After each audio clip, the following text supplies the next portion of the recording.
Hello, hello.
အားလုံးပဲမင်္ဂလာပါရှင်။ကျွန်မကတော့ MQR ရဲ့ Product Manager နန္ဒစုစုဖြစ်ပါရဲ့ရှင်။ဒီနေ့ပွဲလေးကတော့ MQR မှာစီစဉ်ကျင်းပတဲ့ Panel Discussion on Acute Coronary Syndrome ခေါင်းစဉ်နဲ့ Hybrid Symposium လေးဖြစ်ပါရဲ့ရှင်။ပထမဦးစွာကျွန်မကိုအခမ်းအနားစီစဉ်လေးတင်ဆက်ခွင့်ပြုပါရှင်။အစီအစဉ်1အခမ်းအနားစတင်ကြောင်းကြေညာခြင်းအစီအစဉ်2ဆရာကြီး Professor ဇော်လင်းအောင်မှအဖွင့်မှာစကားပြောကြားခြင်းအစီအစဉ်3ဆရာကြီး Professor ဇော်လင်းအောင် Professor ဟင်းရာဇာအောင်နှင့် Dr. Praveen တို့မှ Panel Discussion on Acute Coronary Syndrome ခေါင်းစဉ်ဖြင့်ဆွေးနွေးပြောကြားခြင်းအစီအစဉ်4 MQR မှ Product Manager ဒေါက်တာအေးစုတန်းမှ Product Presentation ပြုလုပ်ခြင်းအစီအစဉ်5ပွဲတက်ရောက်လာသောဆရာဆရာမများမှတိလိုဒီများကိုမေးမြန်းဖြေကြားခြင်းနှင့် Webinar ရဲ့ Q&A chat box မှမေးခွန်းများကိုဖြေကြားပေးခြင်းအစီအစဉ်6ဆရာကြီး Professor ဇော်လင်းအောင်မှ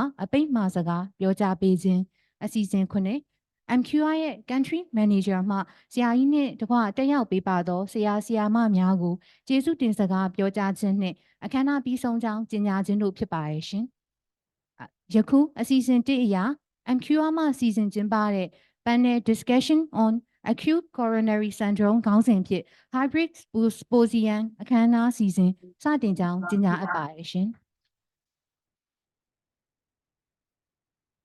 ဆက်လက်ပြီးအစီအစဉ်2အရာဆရာကြီး Professor ဇော်လင်းအောင်မှအဖွင့်မှာစကားပြောကြားပေးမှာဖြစ်ပါရဲ့ရှင်ဆရာကြီးကိုဖိတ်ခေါ်အပ်ပါရဲ့ရှင်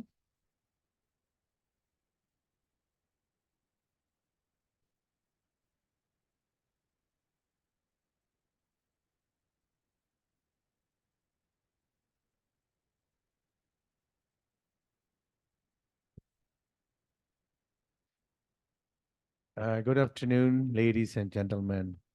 You all are welcome to this scientific symposium, the name of which is Panel Discussion on Acute Coronary Syndrome.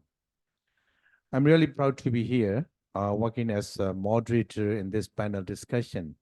Along with me, there will be two panel members who are going to discuss extensively about the management of acute coronary syndrome. The first panel member is Professor Hein Yarzar. I think you know very well Professor Hein Yarzar, as he has been talking about the various topics related to the general medicines. And he has been also talking about the nutritional areas management of patients with malnutrition. He has been currently working as a professor of medicine in University of Medicine 2 and also senior consultant physician in Insane General Hospital. Second panel member is going to be Dr. Praveen Pawal. He is a consultant interventional cardiologist currently working in Panline International Hospitals. After obtaining his DNB cardiology specialty from India, he has got a experience in cardiology and Hyderabad Hospital, and then he joined the Panline International Hospitals last 10 years back, and he has got a lot of experience regarding the management of the acute coronary syndromes. He has done, so many procedures like coronary angiograms, insertion of the pacemakers, and then PCIs, more than 2,000 cases with a 99% success rate. Now we have got two panel members who will be discussing about the management of acute coronary syndromes. As you all know, acute coronary syndrome is a very common problem. Worldwide, mortality is mainly contributed by the cardiovascular causes, among which more than 50% are contributed by the coronary artery disease or ischemic heart disease. As you all know, previously, acute coronary syndrome terminology is not used in the practice, but it started to use in 1986 when we review the literature. It was mentioned in the literature as acute coronary syndrome in 1986 research paper, but the doctors gradually familiar with this terminology in 1992. Acute coronary syndrome is a condition which encompasses three conditions, which are unstable angina, non-STEMI, and STEMI. Now, today we are going to discuss about the very basic things, the clinical presentation, how to diagnose, and then what are the complications, how can we manage by the invasive interventional cardiology as well as pharmacological agents, what will be the prognosis, and finally, secondary preventions. We created, 12 questions, and then I'll be moderating by asking the questions to the panel members. They'll be answering each question for about 5 to 6 minutes. We guess, total time for this symposium will be around 1 to 1.5 hours. I would like to thank also, Acute medical companies and the team for supporting such a scientific symposium. Now, as we're going to start this symposium, we invite first Professor Yarzar to come up to the stage and to take the seat first. Shall we welcome Professor Yarzar? And secondly, may I invite Dr. Praveen Pawal to come up to the stage and to take the seat. Shall we welcome him, please?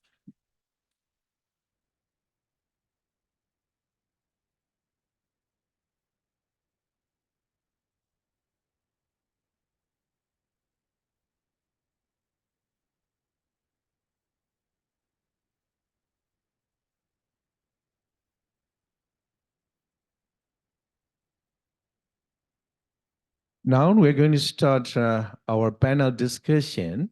As I've told you, we'll have 12 questions. All the answers are based mainly upon the very updated, literature like European Society of Cardiology 2023, conferences and guidelines. That's why you will learn a lot after the symposium, how to manage basically this acute coronary syndromes, up to the sophisticated procedures like PCIs. First question is for Professor Yarzar. As I told you previously, we called, acute myocardial infarction simply, and we are not aware of the terminology acute coronary syndrome. But nowadays, we've been using this term, acute coronary syndrome. And could you explain this terminology, acute coronary syndrome, please? Thank you very much, Sia, for your very kind introduction and very interesting the first question. And then good afternoon, everyone who joined this webinar face-to-face and so also from the online as well. So before embarking directly to the definition of the acute coronary syndrome, I'll just present some very basic things that we usually studied in our undergrad periods. Because whenever we talk about the coronary syndrome or coronary artery disease, the basic underlying pathology is the atherosclerosis. So most of the cases of the relating to the coronary artery disease are the main pathology is the atherosclerosis. But we can still have any other causes like the aortitis, vasculitis, and other autoimmune disorders, which can lead to the progression of the coronary artery disease as well. And then this might be a busy diagram, but we don't need to memorize all these things in our daily clinical practice. I just want to show that we have a left main stem in our coronary circulation, dividing into the two branches, left anterior descending and circumflux, and then the right coronary artery in the right AV groove. That's all we need to remember in the context of the coronary artery disease. And then this is just to refresh our memory as well. There are altogether 6 stages in the process of the atherosclerosis, starting from the type 1 to the type 6. Starting from the type 1 to type 4, there might not be clinically evident, so that subtle presentation or the patient doesn't have any other clinical presentations relating to the coronary artery disease. But in cases of the type 4, 5, and 6, the patient might have clinically evident and then might have symptoms that will be later described and explained by the Dr. Praveen as well. So very simply, what is acute coronary syndrome? It's a term for a group of conditions that suddenly stop or severely reduced blood from flowing to the heart muscle. That's very simple definition. Under the umbrella of the acute coronary syndrome, we have 3 different entities imminently. The first one will be the unstable angina, and then the second one, the non-ST elevation MI, and the third one will be the ST segment elevation MI. Last year, we all 3 together attended the ESC conference 2023 in the Amsterdam. They stressed on the A.C.S pathway before embarking to the final diagnosis of ACS. That is nothing but A stands for abnormal ECG, C stands for clinical context, whether the patient is a high risk, whether the patient has hypertension, diabetes, or something like that. And then the S stands for stability of the patient. We have to assess whether the patient is stable or not at the start of the initial presentation. After going through this process, then we can broadly classify these sort of cases as having the non-ST elevation ACS or ST elevation MI. That is a working diagnosis. And then after running a series of investigations, including the cardiac biomarkers, finally, we can diagnose these cases as the unstable angina. And then the second entity is the non-ST elevation MI. And the third one is the ST elevation MI. So the last, what is ACS? Very simply, it's a spectrum encompassing 3 imminent conditions. The first one is the unstable angina. Second one is the non-ST elevation MI. And the third one is the ST elevation MI. Thank you very much. Thank you, Professor Yarzar, for your answer, regarding acute coronary syndromes, and then some of the pathophysiology changes as a background knowledge. Now shall we move to the second questions? When you are going to, meet a person with a chest pain, you need to exclude the possibility of the acute myocardial infarction or any other major causes of the chest pain. They need to be hospitalized. And the same thing is true for the acute coronary syndrome. Do you think that it's easy to, get the diagnosis by listening the clinical presentation of acute coronary syndrome? No, actually, it's not. For example, I've ever remembered that, my teachers, great surgeons, talked to us when we were attending the final part 2 MBBS year. The appendicitis is a very difficult problem for the surgeon. But some of the surgeons said, appendicitis is easy to operate. But there's so many atypical presentation of the appendicitis, we can miss the diagnosis. And in this case, the conditions may be lethal. The same thing is true. And acute coronary syndrome presentation, it's if it is very typical, we can get the diagnosis straight away. But if it is atypical, we can miss the diagnosis. What are the presentations, of the various spectrum? Dr. Praveen, could you share your experience, please? Thank you, Prof, for introducing. And thank you for the brief introduction about the acute coronary syndrome. And to me, the second question is about how is the presentation of acute coronary syndrome? So basically, I would like to see what is typical most of the time, what our patients tells us. Okay, if we listen to the patient carefully, because acidity can give you the second chance, but acute coronary syndrome cannot. So it is never miss the acute coronary syndrome.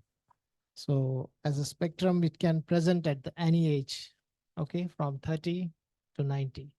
So chest pain in any age should be considered, male or female, as a warning sign and should be taken seriously.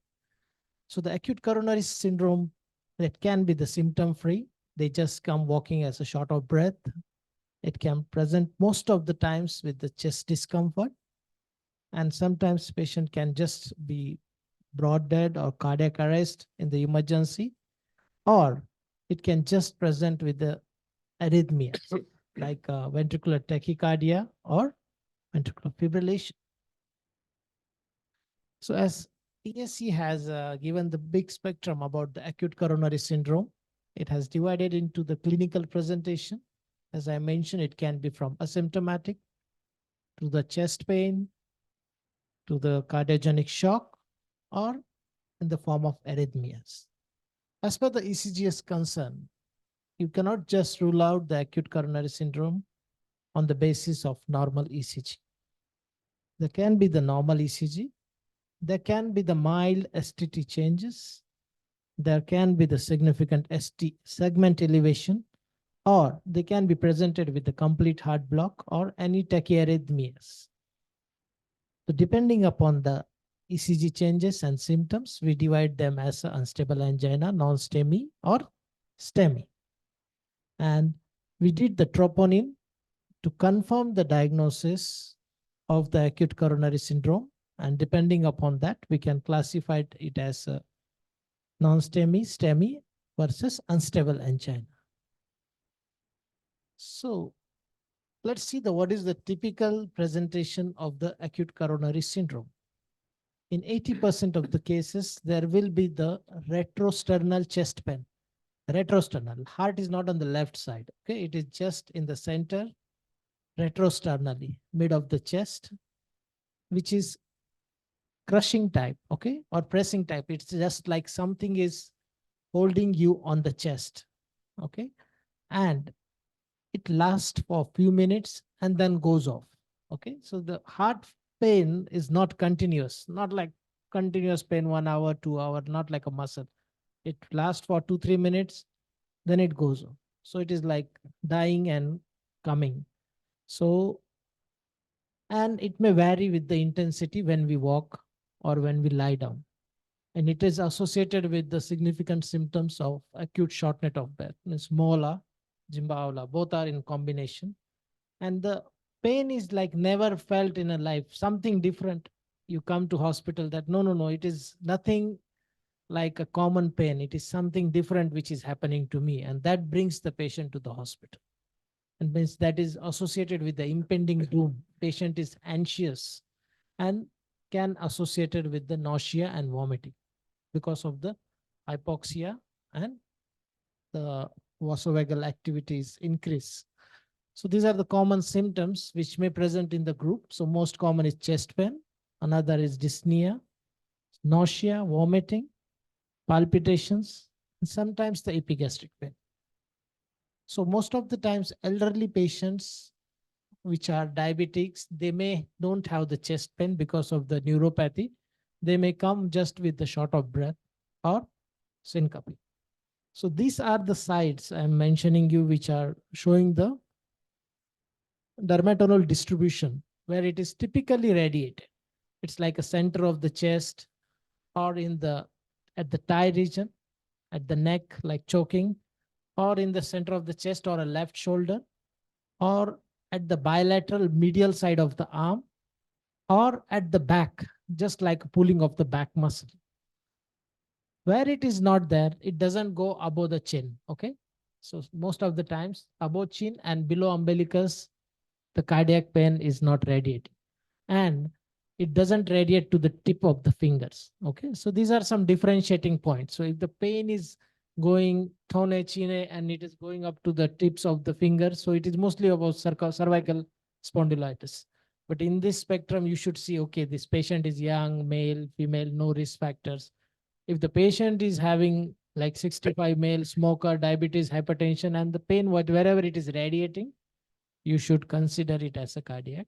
Otherwise, you can differentiate into the cervical spondylitis. Other atypical features, sometimes you should keep in mind that not everyone got, if some, so these are just 6% of the people may get like craniofacial pain. Some people can extract the tooth because of that pain, but that is because of the acute coronary syndrome or chronic coronary syndrome. Sometimes the middle ear pain, some patient just present with the hiccups, some patients have a throat pain. And so these are, or some sudden onset tachypnea, sometimes fatigue, dizziness, and epigastric pain. So these are certain atypical features. And sometimes we should not miss. If in any doubt, better to go and take the ECG, because the delayed presentation of this acute coronary syndromes can increase the mortality. And it has been found that it's mostly happens in the females. So we try to neglect the symptoms, or we just say, oh, okay, it might just be the symptoms. No. And therefore the mortality increases as the diagnosis time increases. So these are the few points you should always remember. So non-cardiac pain. So all chest pain are not heart. So certain areas, there are other organs which we should consider where the pain is arising from, like a muscle or vein. It is like a costochondritis, digestive problems like pancreatitis, or sometimes acid peptic disease, lung related causes like pulmonary embolisms, or if you need to observe carefully, it can be shingles, okay? Like a dermatome is involved. Another, which is if the patient is having severe excruciating pain and which is not going off and it is struggling and the ECG is normal, remember about aortic dissection, okay? And another simple is the pericarditis, which may be the viral. So these are certain non-cardiac chest pain. Thank you. Thank you, Dr. Praveen, for your complete answer. And actually, he is able to talk in some Myanmar language as he has been living in Myanmar for a couple of years. And I should ask him to present bilingual rather than totally English presentation. Thank you. Sure. All right. Okay. And then thank you. Yes, as you can see here, the clinical presentations are sometimes very atypical. We can miss the diagnosis. That's why the acute coronary syndrome without chest pain is very important. In such case, we need to get some more investigations to confirm the diagnosis.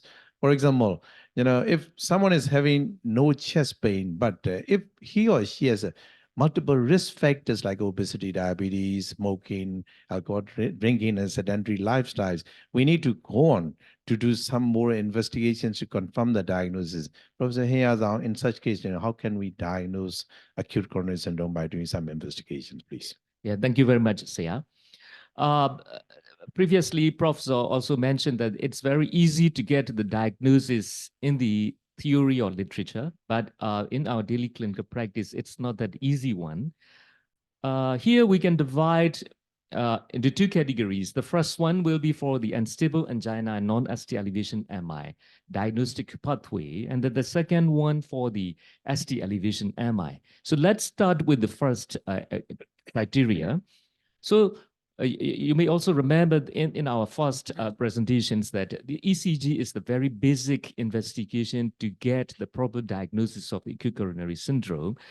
ST segment depression and or T-wave inversion can be seen in 30 to 50% of patients came to your clinic with the chest pain, whether that particular patient has unstable angina or non-ST elevation MI. And then the second one is the role of the cardiac biomarkers.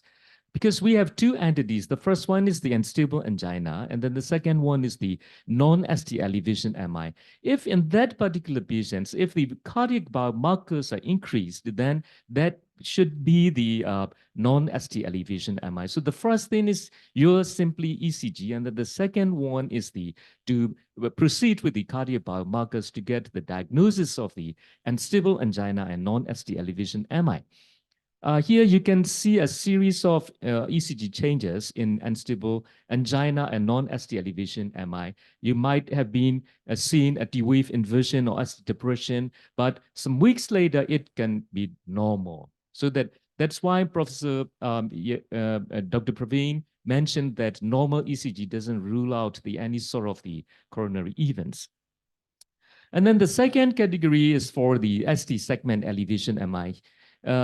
Here we have, I just want to show this picture, not to confuse all of you, but I just want to remember all of you that most of these ST elevation MI, round about, let's say half, 40 to 50% occurred at the left anterior descending branch. And then later on, 30 to 40% followed by the right coronary artery, and then the remainder will be in the left circumflex artery, so that we need to trace the ECG findings regarding these territories whenever you have to diagnose the acute coronary syndrome.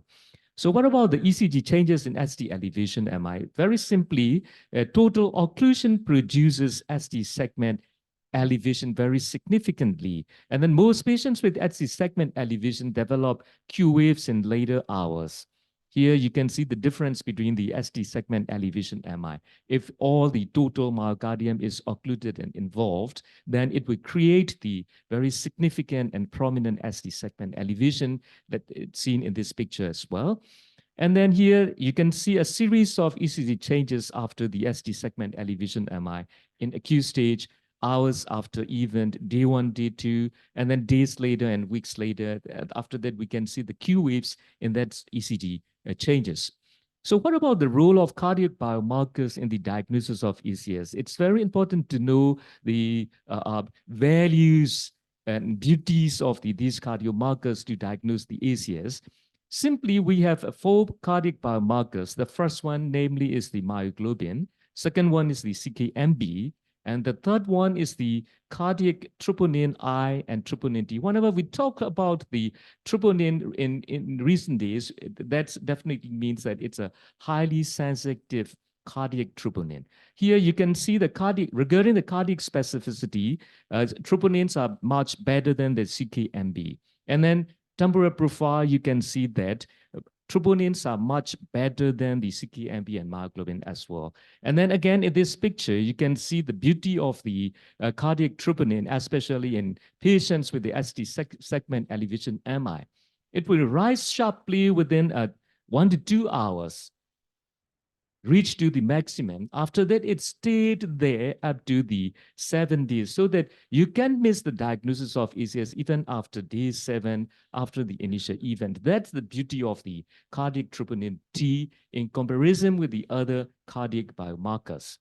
So let's talk about the cardiac troponin assays. They have very high sensitivity and nearly absolute myocardial specificity as well. And then became so that it became the cornerstone in the diagnosis and risk stratification for the ACS management. But where the cardiac troponin is not available, and then we have to consider the CKMB. It's the alternative cardiac marker to diagnose the acute coronary syndrome as well. But we need to remember there are some other reasons which can increase the cardiac troponin levels not necessarily the patient might have the ACS. If the patient has myocardial ischemia or myocarditis, especially in persons with the dengue fever, you might see a very young boy, let's say 17-year-old, having the diabetes, having the dengue fever, and then presenting to ED with the chest pain, and then you did the cardiac troponin level. Then that particular young chap with the dengue fever might have increased troponin levels, not necessarily due to the acute coronary syndrome. That's a very important point. And then some patients with renal failure as well have the high cardiac troponin levels without having the actual acute coronary syndrome. So this is the very simple approach to the diagnosis of the acute coronary syndrome. The first one is your ECG. Then we can get the ST elevation MI. After seeing that ECG, that's very simple. And then the second one is whether is it the unstable angina or non-ST elevation MI. In this sort of scenarios, we have to proceed with the cardiac biomarkers. If the cardiac biomarkers, especially the cardiac troponin levels increase, then we usually label that case as having the non-ST elevation MI. If it is normal, then we categorize that person as having the unstable angina. So this is the key ECG. Let's talk about the value of the ECG. It can identify approximately 1/3 of the ACS patients with the persistent ST elevation MI. And then cardiac troponin I and troponin T biomarkers have distinguished the 2/3 of the ACS patients without ST segment elevation. And then another thing, very important point, is that we need to measure the cardiac troponin level seriously, because at the start it might be normal, so that we have to repeat the cardiac troponin levels at the 6 hours later after the initial presentation. Thank you very much. All right, thank you, Professor Yarzar, for highlighting the importance of investigations in the diagnosis of acute coronary syndrome. That's why if you strongly suspect the presence of acute coronary syndrome, you need to do the ECG serially rather than single measurement. The same thing is true for the cardiac troponin measurement. If you strongly suspect the presence of the acute coronary syndrome, you have to recheck the troponin level. But in reverse, in person who is not having the risk factors for the acute coronary syndrome, you should not rely only upon the troponin levels. It's not because there are so many differential diagnoses of rising cardiac troponin. But in the past, when we were in a student's life, we used to measure the SGOD, LDH, CKMB. These are the three main, cardiac biomarkers to diagnose the acute coronary syndrome. But gradually, as there is some improvement, nowadays high sensitivity cardiac troponins are, cornerstone in the diagnosis. Now, shall we move to another topic? If a person is having chest pain, we need to kill the chest pain. But some of the very rare conditions where the patient can present with a painless myocardial infarction, as Praveen highlighted, that some of the patients presented with atypical symptoms. If there is no pain, we don't need to give the painkillers. For example, very elderly persons, severely anemic persons, and diabetic patients, they may present with a painless myocardial infarction. But typical symptoms, pain, if it is present, we need to kill the pain. How can we manage, the pain in the acute coronary syndromes? Dr. Praveen, please. Thank you, Prof. Pain is pain and fever, Therefore, the patient comes to the doctor. Otherwise, these are the most common symptoms. So pain in myocardial infarction, why it is there? Because it is because of the dying muscle. Muscles are crying, I'm going to die, because there is no oxygen supply. Okay. And that leads to the pain. So we all know. So definitive management is open the artery by thrombolysis or by the primary PCI. But once patient, you cannot offer everything immediately. As pain, patients may increase the severity of arrhythmias, as well as patients may become hemodynamically compromised. So the initial way, we have the mnemonic called Mona. Okay. Mona was a popular name in Hindi movies in the past. I don't know about Burmese, but it was. So in the MONA, first is the morphine. So morphine is a popular drug for as a painkiller, which we use commonly, but the recent studies have found that it may inhibit the platelet inhibition drugs, which interact with the clopidogrel and aspirin and reduce the effectivity.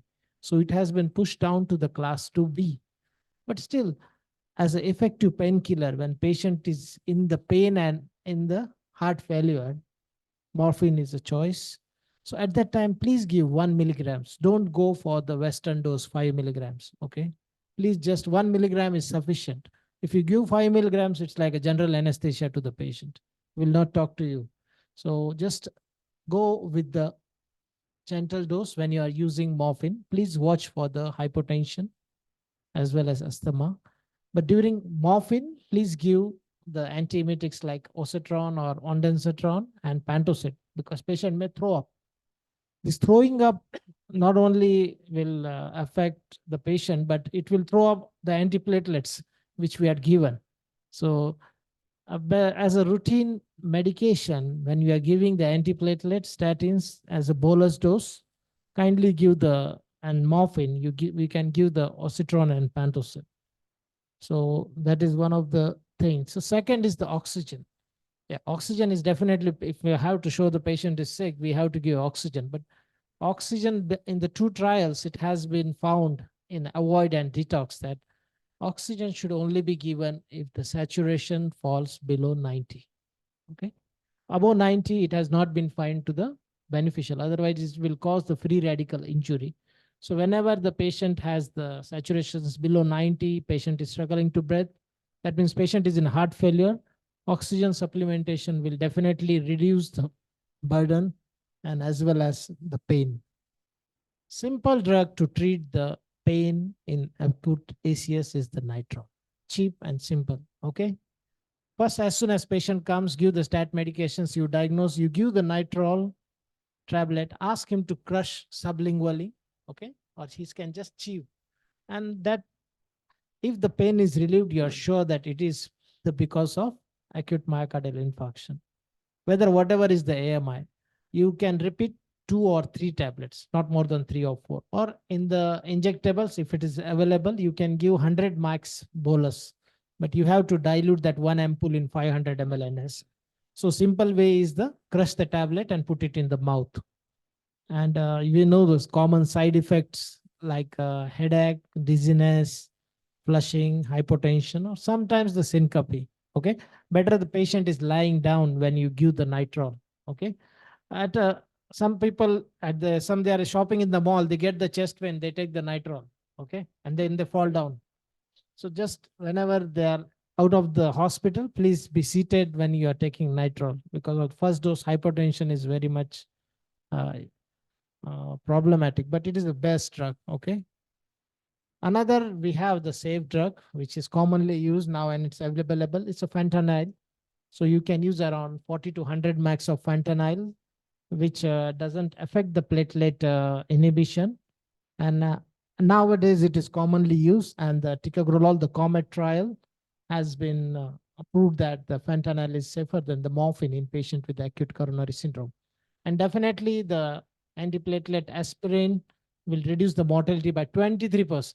Okay, so aspirin, antiplatelets, the mortality benefits start from the aspirin, which also will help to reduce the pain by opening the artery. And definitive beta blockers will reduce the anxiety and the heart rate, will help to reduce the pain. And then definitive management is by the fibrinolysis and PCI. Opening the artery will cure the pain. So please remember the MONA and the painkiller medicines, and nitrate as an important one. Thank you. Thank you, Dr. Praveen, for your clear explanation regarding the pain management of acute coronary syndrome. By the way, Mona, where is he from? From India or from Barcelona or from the Netherlands? Indian. Indian, okay. All right. Okay. Shall move to another question. When we manage the patient with the medical illnesses, you all know that we have to remove the underlying cause. What's the main cause of acute coronary syndrome? as they mentioned that this is because of the obstruction of coronary vessels. In such case, our main strategy in the treatment of acute coronary syndrome should be reopening of the occluded vessels. In what ways? We can remove, these obstructions by means of the pharmacological agents or mechanical means. All right. When we use, pharmacological agents, what kind of pharmacological agents are valuable? And then could you mention about that, Professor Hein? Thank you very much, Sia. So whenever we are talking about the thrombolytic therapy in ACS, what we call it is the reperfusion strategies. We have three strategy. The first one is the mechanical reperfusion. That is what we call is the primary percutaneous coronary intervention, which will be later mentioned and clearly discussed by the Professor Praveen.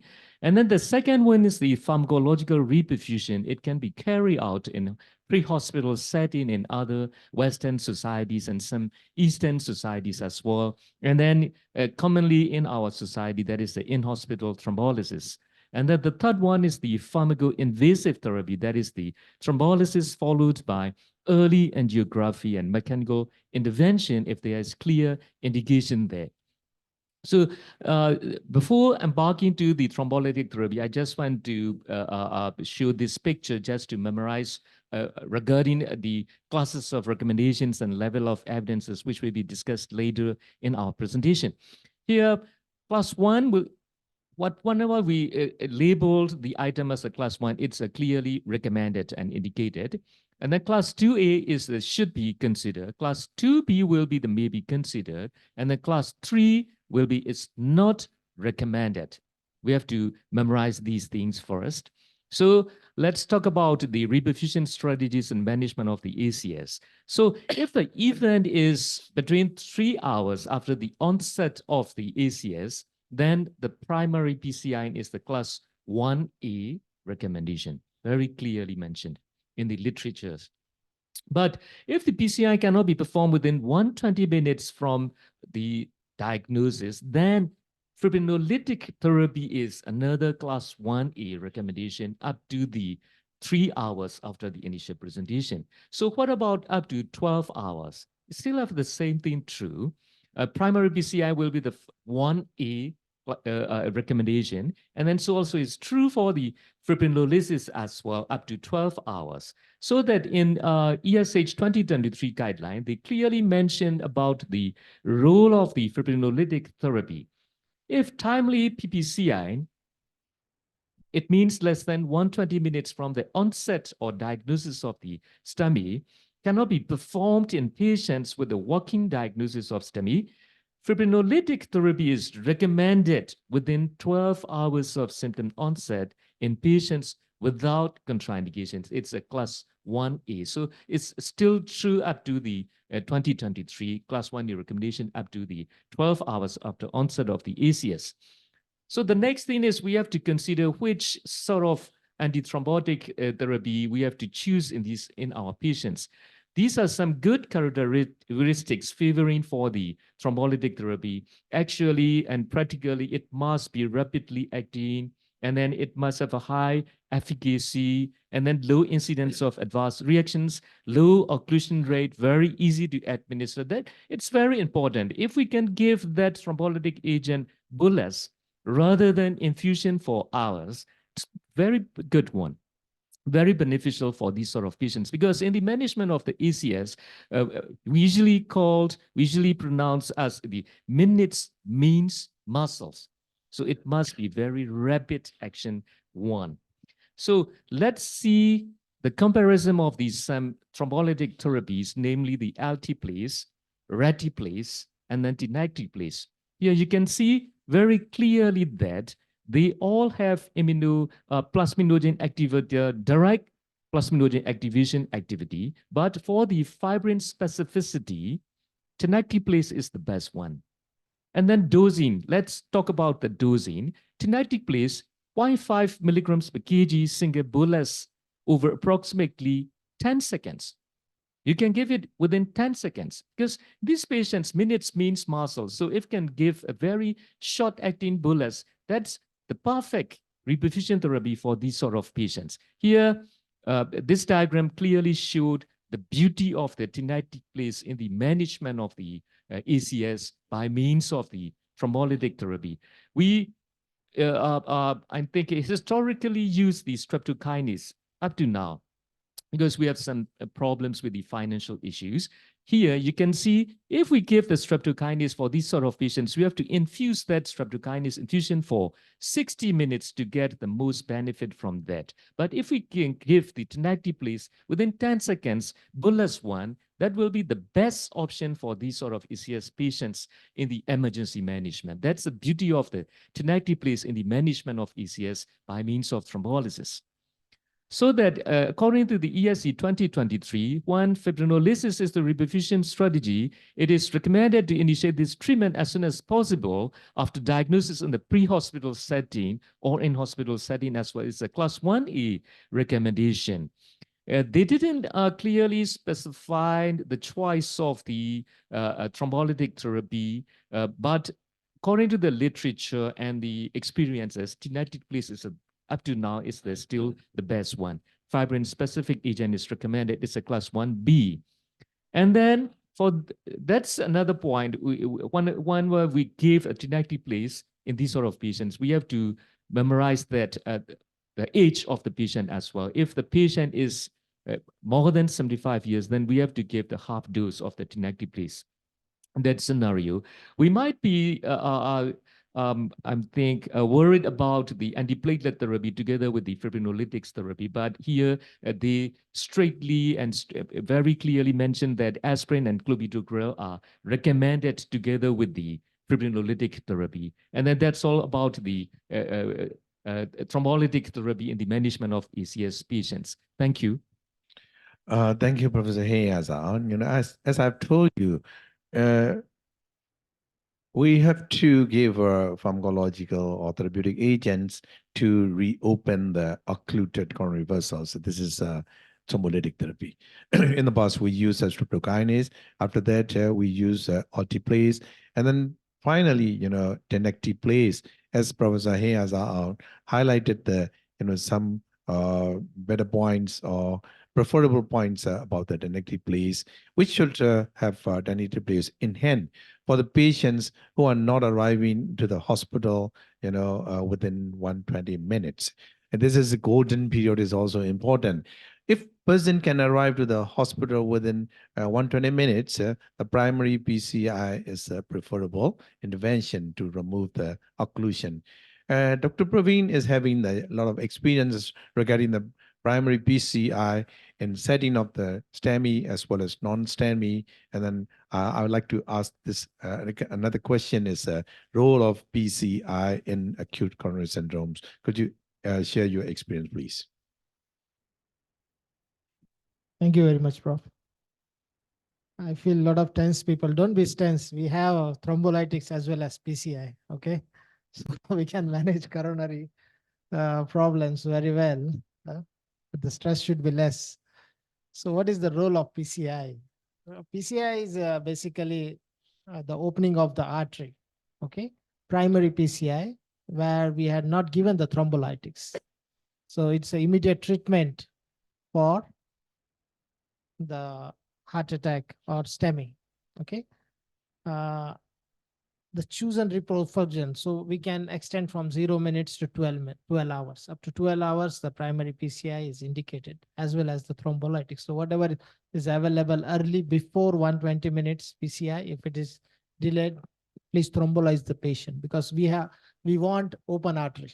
Open artery is always best, so that perfusion will be established. Later on, we can do the sentence. So what is successful thrombolysis before I move on to the other definitions of the PCI?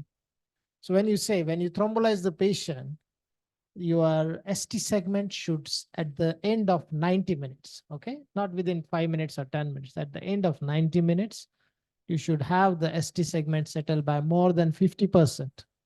Or you should have some reperfusion arrhythmias or resolution of the symptoms. So if these three are there, then you can say that the artery is recanalized. If you are giving tenactipase or STK to the patient and patient got the VT-VF Don't be scared. Just give the shock if it is available, or give the lignocaine. So actually that is the good sign. That means the artery is opening. Okay. So if the artery open, there will be the reperfusion arrhythmias. That is called as reperfusion arrhythmias. Okay. So don't worry. So if in case there is a failed thrombolysis, which happens in 5 to 10% of the patient, and at that time we have the invasive approach. We can refer the patient to the PCI capable center within 24 hours so that the patient's angiography will be done immediately. And if the artery is partially open or not open, we can open and save the patients. So that is called as pharmacoinvasive strategy. Or in some cases, wherever the PCI is not available, you thrombolize the patient, just send to the PCI capable center and do the PCI within 2 to 24 hours. So that is called as systemic PCI, if the successful thrombolysis followed by the PCI. Rescue PCI, wherever there is a failed thrombolysis or the symptoms persisting, patient is having chest pain, ST segment elevation. After thrombolysis, just refer the patient to the PCI capable center, which is called as rescue PCI. Okay, so both pharmacoinvasive as well as rescue PCI is possible post thrombolysis. So here we can see the ESC guidelines, which clear-cutly mentioned has been that within 120 minutes, if it is possible, do the primary PCI. If it is not, do the thrombolysis. So what are other cases? In cases of non-STEMI, non-ST elevation. So we know that STEMI, okay, refer to the PCI center within 120 minutes. But in cases where you had a rest troponin and the ECG changes are there, at what time we should refer this patient for the PCI? So whenever there is a hemodynamic instability, like patient is having only ST depressions are there and there are like cardiogenic shock or pressure is falling 90, or there is a recurrent ongoing chest pain, life-threatening arrhythmias, mechanical complications such as mitral regurgitations or dynamic ECG changes. So these are I'm talking about non-STEMI high risk. You cannot thrombolize these cases, but you should know when to refer them to the PCI. Another is we have the GRACE score. If it is more than 140, a GRACE calculator is available on the internet. So at that time, you can calculate the GRACE score. If it is more than 140, please refer to the primary PCI center. So these are few indications in the non-STEMI for the PCI. So what are the advantages of primary PCI and thrombolysis? Okay. So thrombolysis, we know it is universally available, administered quick and easy, and results similar to the primary angioplasty before the 3 hours. So if a patient comes early to the hospital, you can get the similar results as that of angioplasty. So that is benefit. So wherever you are at the GP, at the peripheral level, at least thrombolyze the patient, at least give aspirin or something. So if thrombolysis, don't scare, just thrombolyze. And what are the disadvantage? Is the hemorrhage and sometimes the risk of stroke or GI bleed. So that is very rare, but don't scare to that complication, thrombolyze it. Primary PCI is always the best choice. Where if the patient is in within the golden hour, success rate is around 90-95%. And we get the immediate results and the final thing is done. Okay. So it is better than the thrombolysis where you don't have the risk of stroke or reinfarction, and that is reduced by 5 to 10%. But it requires the experienced center, PCI capable center. Some other risk of contrast nephropathy will be there, and some of the catheter relation complications like small hematoma at the puncture site. So these are certain trials which show that the primary PCI is way better over the thrombolysis. But in 2002, it was approved for the primary PCI to be a first choice. And a primary PCI not available, as Professor said, as it's a tenecteplase is the drug of choice now, which is easily available in Myanmar. And CAPTIM study demonstrated that it is effective as PCI within 3 hours if it is given early because of its fast action and fibrin selectivity. Just I would like to present the case. So this is just 1 month back. This lady, thin, good lady, came to the early morning emergency at 9 o'clock. She had a chest pain from 6 a.m. On the background history, she has a hypertension, non-smoker, no other risk factors. So, and no family history, to the surprise. But you see, as soon as she came to the emergency, this was the first ECG. So what do you see here? So there are the big ST segment elevations, more than 8 millimeter in all anterior leads. Okay. And there are the reciprocal changes into the inferior leads. Okay. So it's not like inferior wall MI. It is extensive anterior wall MI. And ST depression in 2-3 AVF shows that it is proximal to the diagonal artery. So if these are like a tombstone, you know, if she is not treated early, there will be tombstone. Huh? So this patient was taken immediately within 30 minutes for the primary PCI. Luckily, she was at the office hours. Our team was ready. So I will describe. So this is the coronary angiogram, where the catheter, this catheter tip you can see is had been from the radial artery. Okay. So I will go slowly. So this is the contrast we inject in the artery.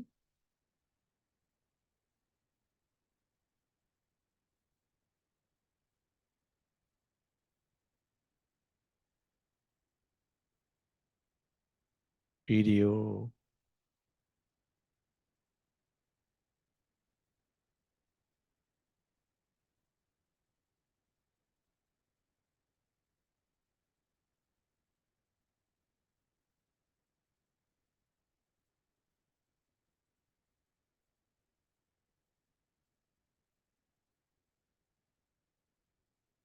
No, MacBook, no, your computer, this computer. Not that one. MacBook you cannot find. You need another one. Share bag and share. Anyhow, we will continue. I can show them later. Okay. All right. Sorry for some technical Okay, problem. we can show later. I will show you this after the steps, but after the primary angioplasty, opening the artery. So this was the result. So patient was immediately free of the chest pain, and this was the ECG settled. Okay. So this is how the beautiful primary angioplasty, we get the results within the hours. So these are the certain drugs which we commonly used during the acute coronary syndromes.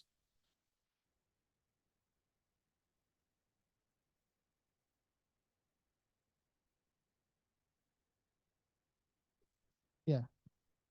So thank you. All right, thank you, Dr. Praveen, for sharing your experience regarding the primary PCI and the management of acute coronary syndrome.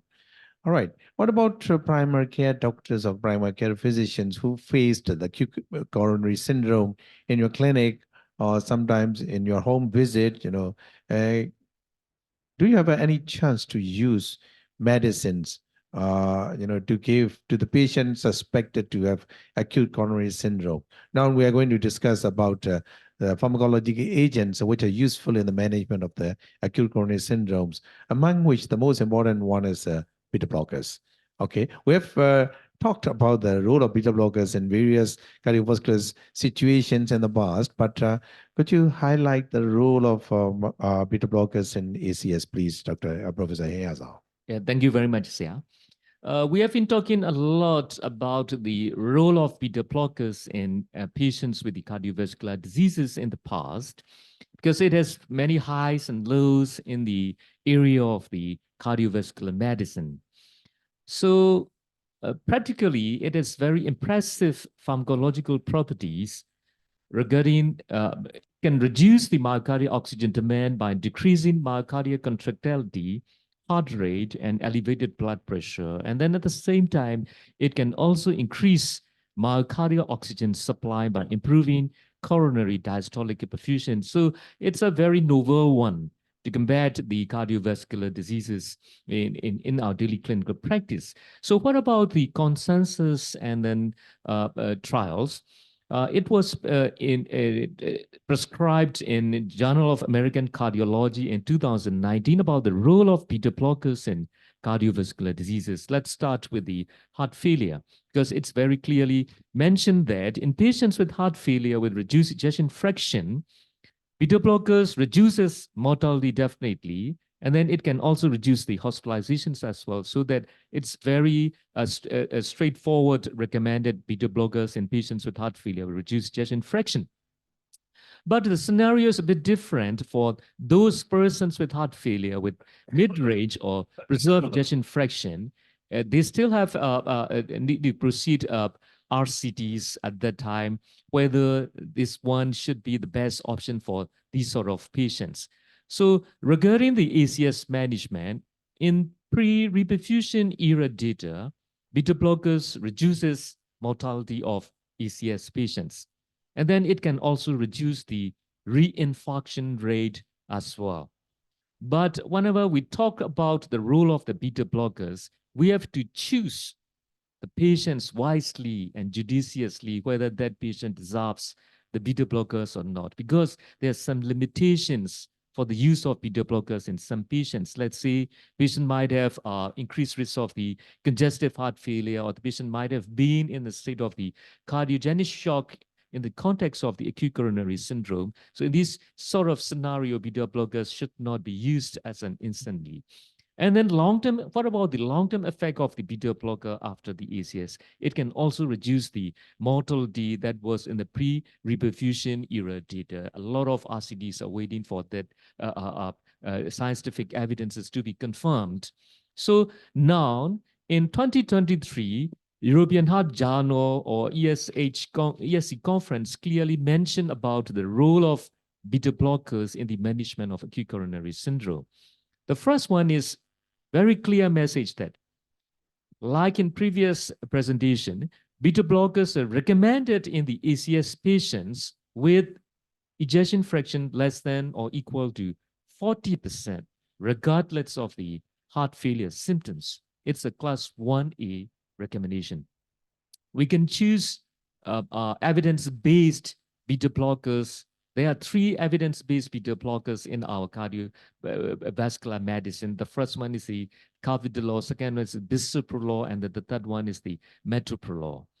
And then routine beta blocker use for all ACS patients, regardless of the ejection fraction, should be considered. It should be considered if the patient has ejection fraction more than 40%. That's a class 2A, should be considered in these sort of patients. But if the patient has particular compelling indications like the angina, because most of the ACS patients might have definitely have the angina, then that's very reasonable to give the beta blockers, these sort of patients where regardless of the ejection fraction, whether it is less than 40 or more than 40, or if that particular person has arrhythmias, very simply atrial fibrillation, or if that particular person has very high blood pressure or hypertension, then it's very judicious use. We can decide judicious use the beta blockers in these sort of persons as well.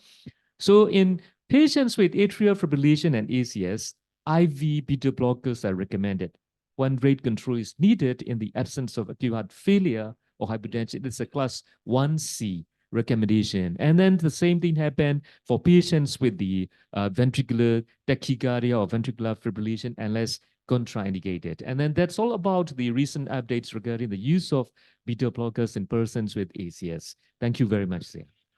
Thank you, Professor Yarzar. Now you can see the importance of guidelines mentioned in the different society and different updated conferences, because you can see here that 1A is not the same as 2AB. 1 is a class recommendation, A is a level of evidence. 2A actually, which is beneficial effect, is better than the adverse outcomes, but B, level of B evidence is not strong as to that of a level of evidence A. That's why we like to give a person or patient with the best evidence like a class 1A. All right. And then in such case, we need to do the echocardiogram in a person to know the ejection fraction of the patient. That's why in the future life, we should have echocardiogram in different areas, and some of the general physicians, they must be able to do the echocardiogram to know the level of the ejection fraction, because even in the heart failure, we have to know the ejection fraction, because the recommendation of the pharmacological agents depends upon the ejection fraction, whether this is reduced or preserved or moderate reduction, etc. Okay, now shall we move to the another important topics. After the acute coronary syndrome, there are so many complications. Some of them are very acute, some of them are very hyperacute, some of them are a bit remote, and then some of them are lethal.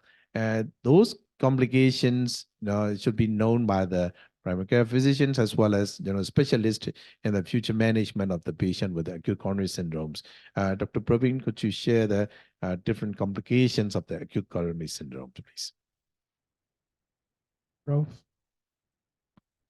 So complication of the ECS. So we all are scared about complications. What will happen? What if I do this? If I don't do this, what will happen? Okay. So I will brief you about the complications of the acute coronary syndrome and a brief management as you can do at your clinic. Okay. So what happens when the most of patient, the most common complication is the heart failure. Patient may get LVF when there is extensive MI, or if you cause the delayed in the treatment of thrombolysis or PCI, this patient get the stunned myocardium, they go into heart failure. Another most common cause of sudden cardiac death is arrhythmias. Okay, so it may be tachyarrhythmias like ventricular fibrillation or complete heart block. Then pulmonary edema, which is common as heart failure, cardiac arrest, and reinfarction or re-ischemia. Okay, or if your patient has stent, they can get the stent thrombosis. So let's see how to manage this complication. So if the patient comes with the hypotension shock, okay, and if ECG, you can differentiate between the anterior wall MI as well as inferior wall MI. Okay, so mainly in anterior wall MI, it is because of the large chunk of myocardium which is involved. So the pump failure is the main cause. And in the inferior STEMI, it is the RV dysfunction, okay, where it is a flow dependent. Because of RV is not pumping, you get the shock. In both the cases, initially you always give the fluid bolus so that it will have some pressure, 200 ml bolus, and then you can start with the 50 to 60 ml per hour maintenance. And then what about the vasopressor? So the vasopressor of choice in AMI or ACS always start with the noradrenaline. Okay, dopamine is also good choice, but dopamine causes tachycardia and it may aggravate the ischemia. So kindly use noradrenaline, which can increase the peripheral resistance. And another, we have the dobutamine we use in cases of mainly of the RV infarction to increase the contractility. But another side effect is we can get the tachyarrhythmias because of the dobutamine. So noradrenaline and dobutamine you can use along with the fluids to correct the shock or this cardiogenic shock. So then we get the problem of the arrhythmias. Okay, so arrhythmias is usually the tachyarrhythmias, which is like a ventricular tachycardia or ventricular fibrillation. If ventricular fibrillation is there, you may not record. So just patient come to the emergency, you have connected the ECG, and suddenly you see that patient getting seizure, or he just make the face wired, or it's non-responsive. It's nothing but VFib. Okay, without delay, 150 biphasic shock, give it. Okay, just clean and give. Don't worry if you have connected platters, if you have everything, just give the shock. It is life-saving. One shock, patient is back. Actually, it is a good sign that artery is open. Okay, or you do start the CPR, whatever, if you don't have shock. So that is the thing. What is the pharmacological treatment available in these cases where you get the tachycardias or ventricular arrhythmias? We have the lignocaine injections in the clinics. You can give the 3 ml of lignocaine injection. Okay, it's 60 milligram. Okay, or amiodarone injection. Just give slowly over the 5 to 10 minutes. Okay, don't scare. 1 ampoule of 3 ml of lignocaine or 150 milligrams of amiodarone injection, which both will help to treat the patients with the ventricular tachycardia. Whenever the patient has multiple VPCs also, at that time post AMI we can give. So it will increase the cardiac stability. So it is simple to manage these 2 drugs to remember, and add a beta blocker so that it will further prevent the long-term complications of ventricular tachycardia. Pulmonary edema. Okay, so saturations below 50, you see the bilateral crests inside the patients. Okay, this is because of the more fluid in the lungs. At that time, you can stop the fluids, give the injection furosemide, 40 milligram bolus dose. See, you can repeat after 10 minutes, a 40 milligram, one more dose, so that the patient is decongested. If the blood pressure is okay, you please start the nitroglycerin injection. Okay, you can see the calculated doses with the low dose 2.5 max per kg. You can start nitroglycerin. Nitroglycerin will reduce the preload and afterload. Okay, so furosemide, nitroglycerin is there. If you are having the ICU settings, you can start them on the non-invasive ventilation, like a CPAP.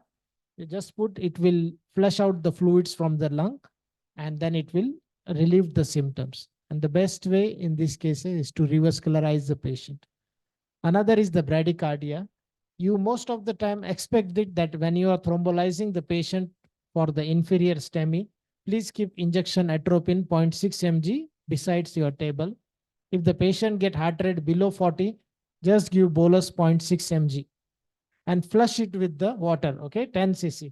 Otherwise, just you give the injection and keep quiet, and it is inside the vein. So always give the flush 10 cc whenever you are giving the injections, and then you can repeat it after 10 minutes. Most of the arrhythmia, bradyarrhythmia in inferior STEMI will respond to the atropine. So these are the common drugs. What I am trying to teach is, it is common. Don't worry about the things. So other things is a permanent pacemaker or temporary pacemaker, which we do in a cath lab if the patient comes to the hospital. So you said, okay, I just keep the patient for 6 days. I treated him and I do not do anything. Then what happened?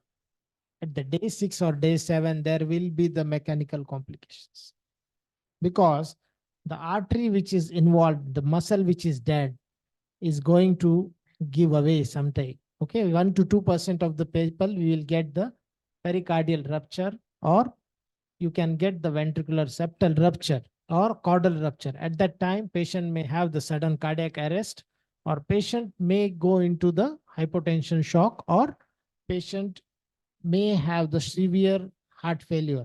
So these are only diagnosed by the echocardiogram. So if it is available, you can do, or it refer to the higher centers. Another is bleeding. Okay, mostly the bleeding happens after the thrombolysis. Whenever it is a non-complicated bleeding, you can just withhold your thrombo, like Clexane or enoxaparin. After thrombolysis, you cannot do anything, but you can withhold the enoxaparin or fondaparinux or heparin, what you are going.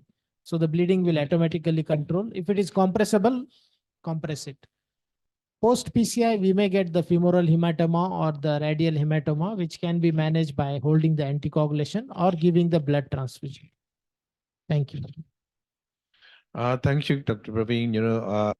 As you mentioned about various complications, some of them are hyperacute, some of them are acute, and some of them are subacute, and some of them are chronic complications. These are very important to know, because the timing you need to call the patient's follow-up, not to develop the complications in between. Sometimes patient may die of those complications and may die at home. Now, that's why these are the very important points. Now, shall we move to another pharmacological agents, which is very important in the management of the ACS. This is antithrombotic treatment by the antiplatelet agents. It seems to be easy. Please, may I ask Professor Yarzar not to make them confused about the role of antiplatelet therapy after your lecture. Thank you very much, Sia. It's practically, it's very complicated one. Whenever we are talking about the antiplatelet therapy in coronary artery disease in terms of the chronic coronary artery disease, CCS or ACS, it's usually very difficult to remember and then very easy to forget. No worries. Today, I'm going to make all of you to confuse again. Yeah. Yeah, the first thing before deciding which antithrombotic, antiplatelet therapy we have to use, and we have to know the class recommendations. So routine antiplatelet treatment for every person with the ACS, definitely it's the aspirin. It's a class 1A recommendation for ST elevation, non-ST elevation, and unstable angina. But for those with the non-ST elevation MI, aspirin still class 1, but P2Y12 inhibitors are class 2B. But for those with unstable angina, and in terms of the non-ST elevation ACS, P2Y12 inhibitors are class 3 in persons with unstable angina. So that aspirin is still the key in the management of the ACS in terms of antiplatelet therapy. So now we are very clear about the choice of the antiplatelet therapy in the management of the ACS. Another thing is if we have to use the P2Y12 inhibitors, because we might want the patient not to get the re-occlusion after the PCI or something like that, then we have to combine the antiplatelet. In addition to aspirin, we have to use the P2Y12 inhibitors. And then on that particular condition, we have to choose which P2Y12 inhibitor will be appropriate. So if a person is going to have the invasive coronary angiography or already invasive coronary angiography, then we have to combine P2Y12 inhibitors or ticagrelor, more potent P2Y12 inhibitors in this sort of scenario, rather than the clopidogrel. That is, usually we use the clopidogrel in addition with together with the aspirin.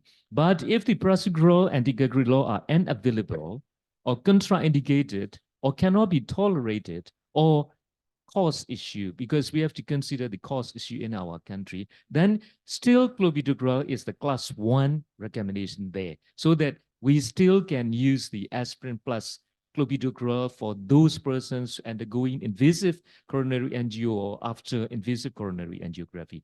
By comparing the two P2Y12 potent inhibitors, prasugrel is a bit better than the ticagrelor. Okay, next thing is about the duration.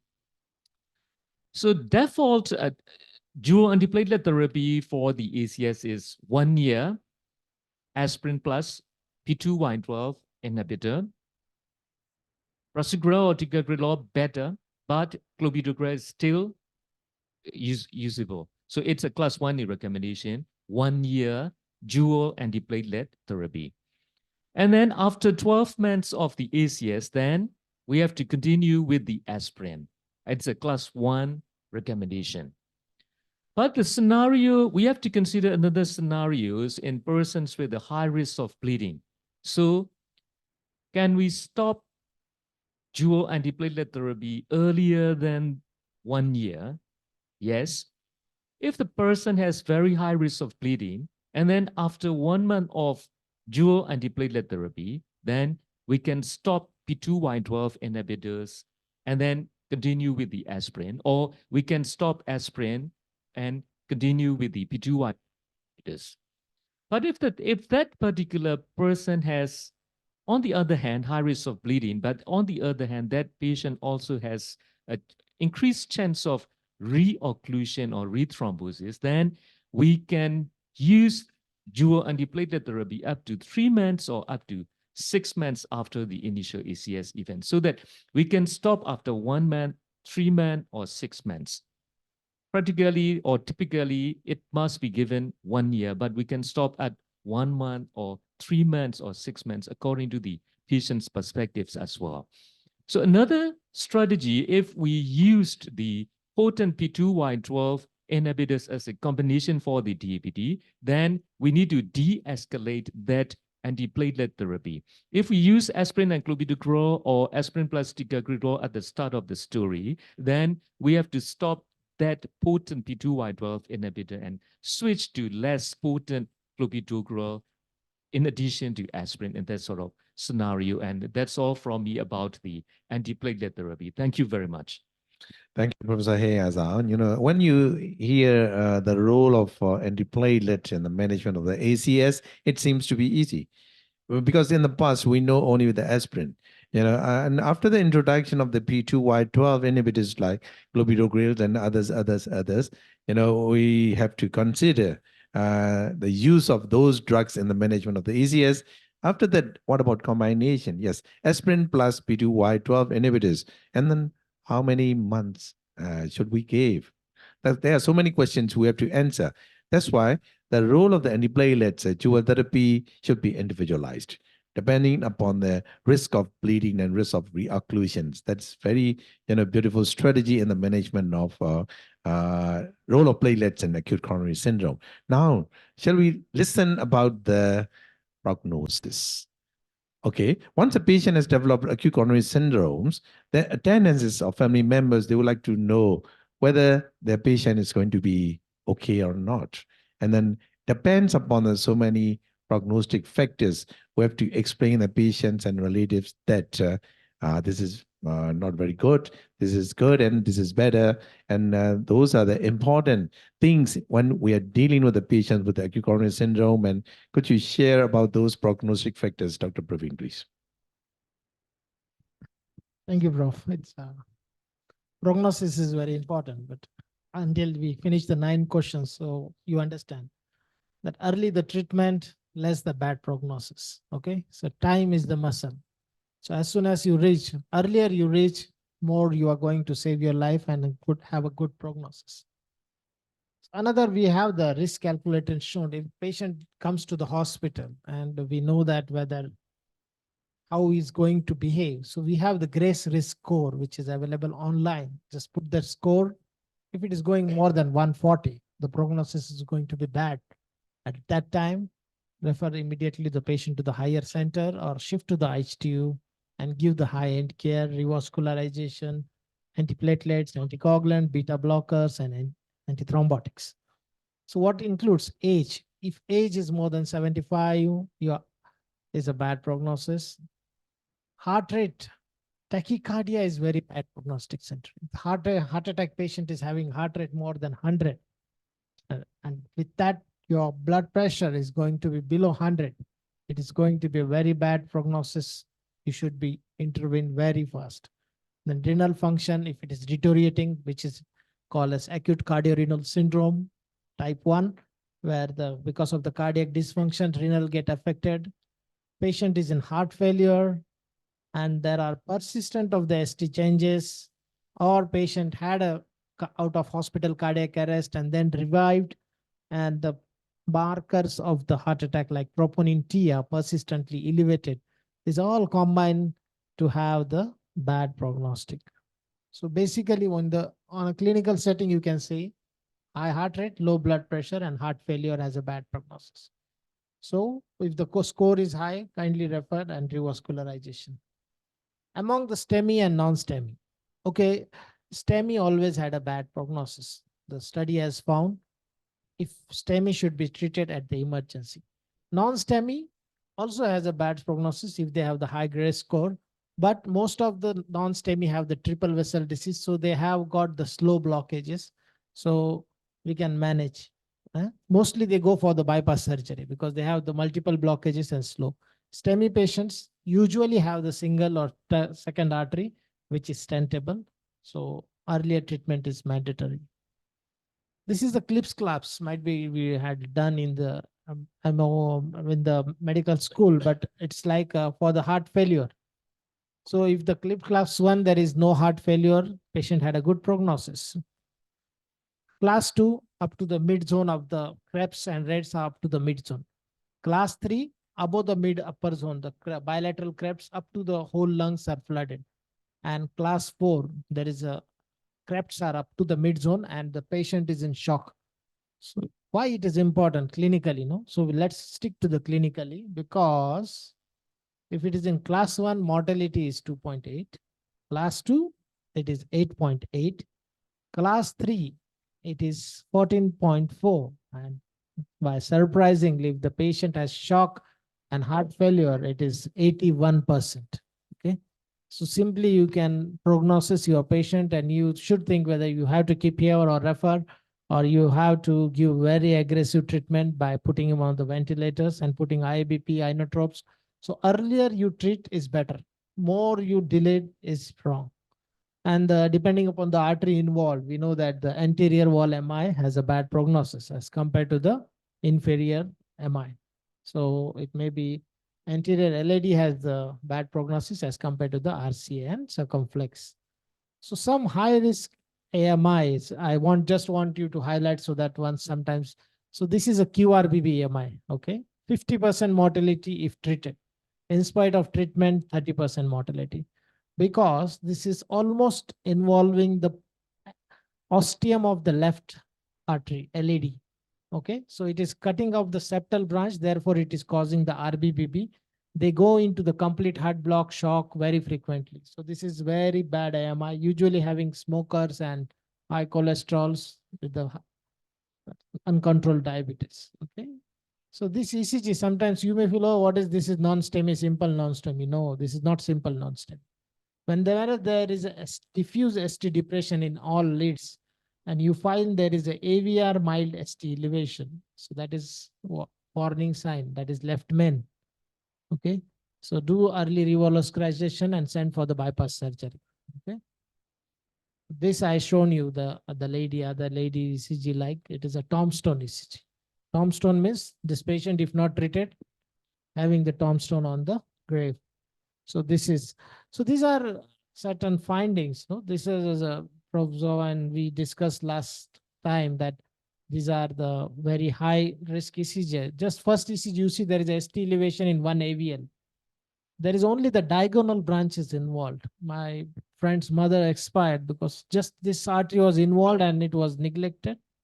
And day 5, she had a sudden cardiac death. Why? Because we can easily miss that artery, and the area of myocardium involved is very high. Okay.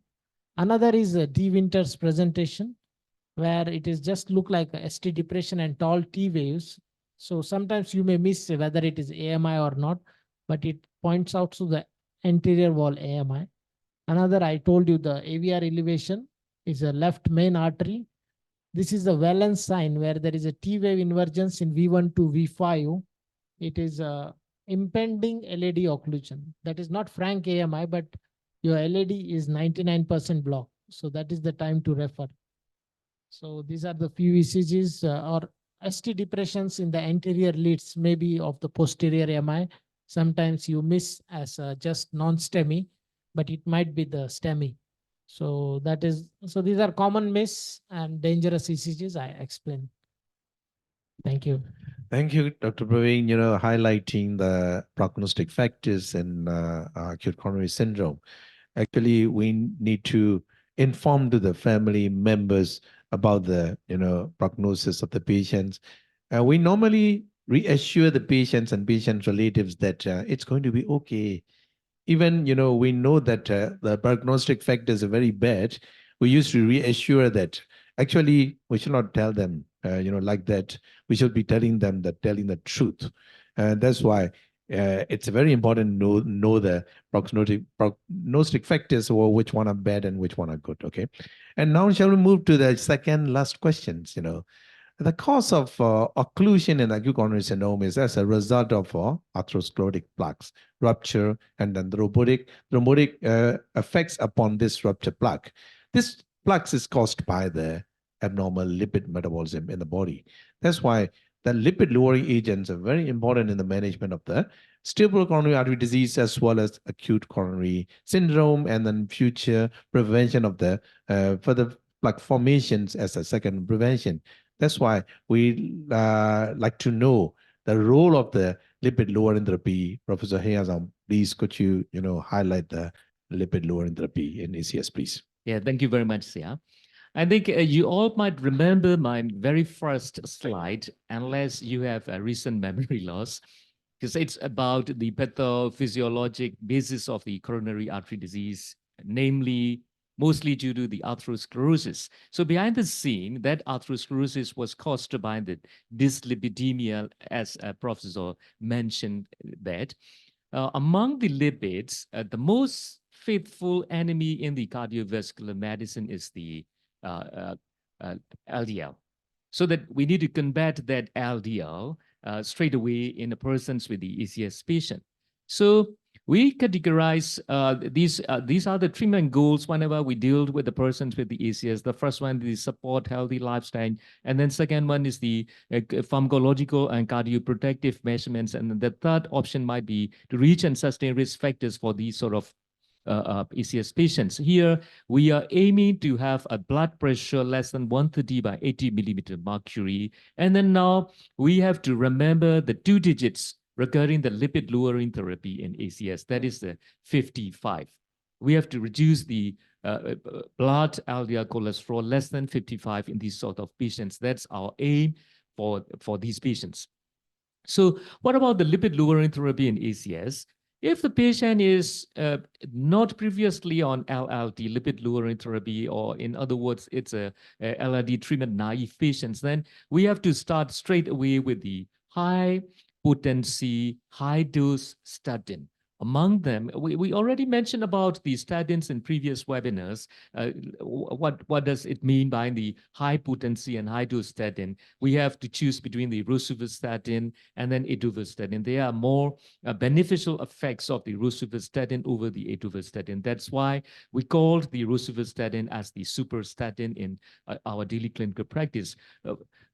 Otherwise, we have to start straight away with the high dose, high potency, high dose statin. That is the class 1A recommendation. And our aim is to reduce the LDL level less than the 55. If that particular target is not achieved with the statin alone, then we have to combine with the ezetimibe, another one.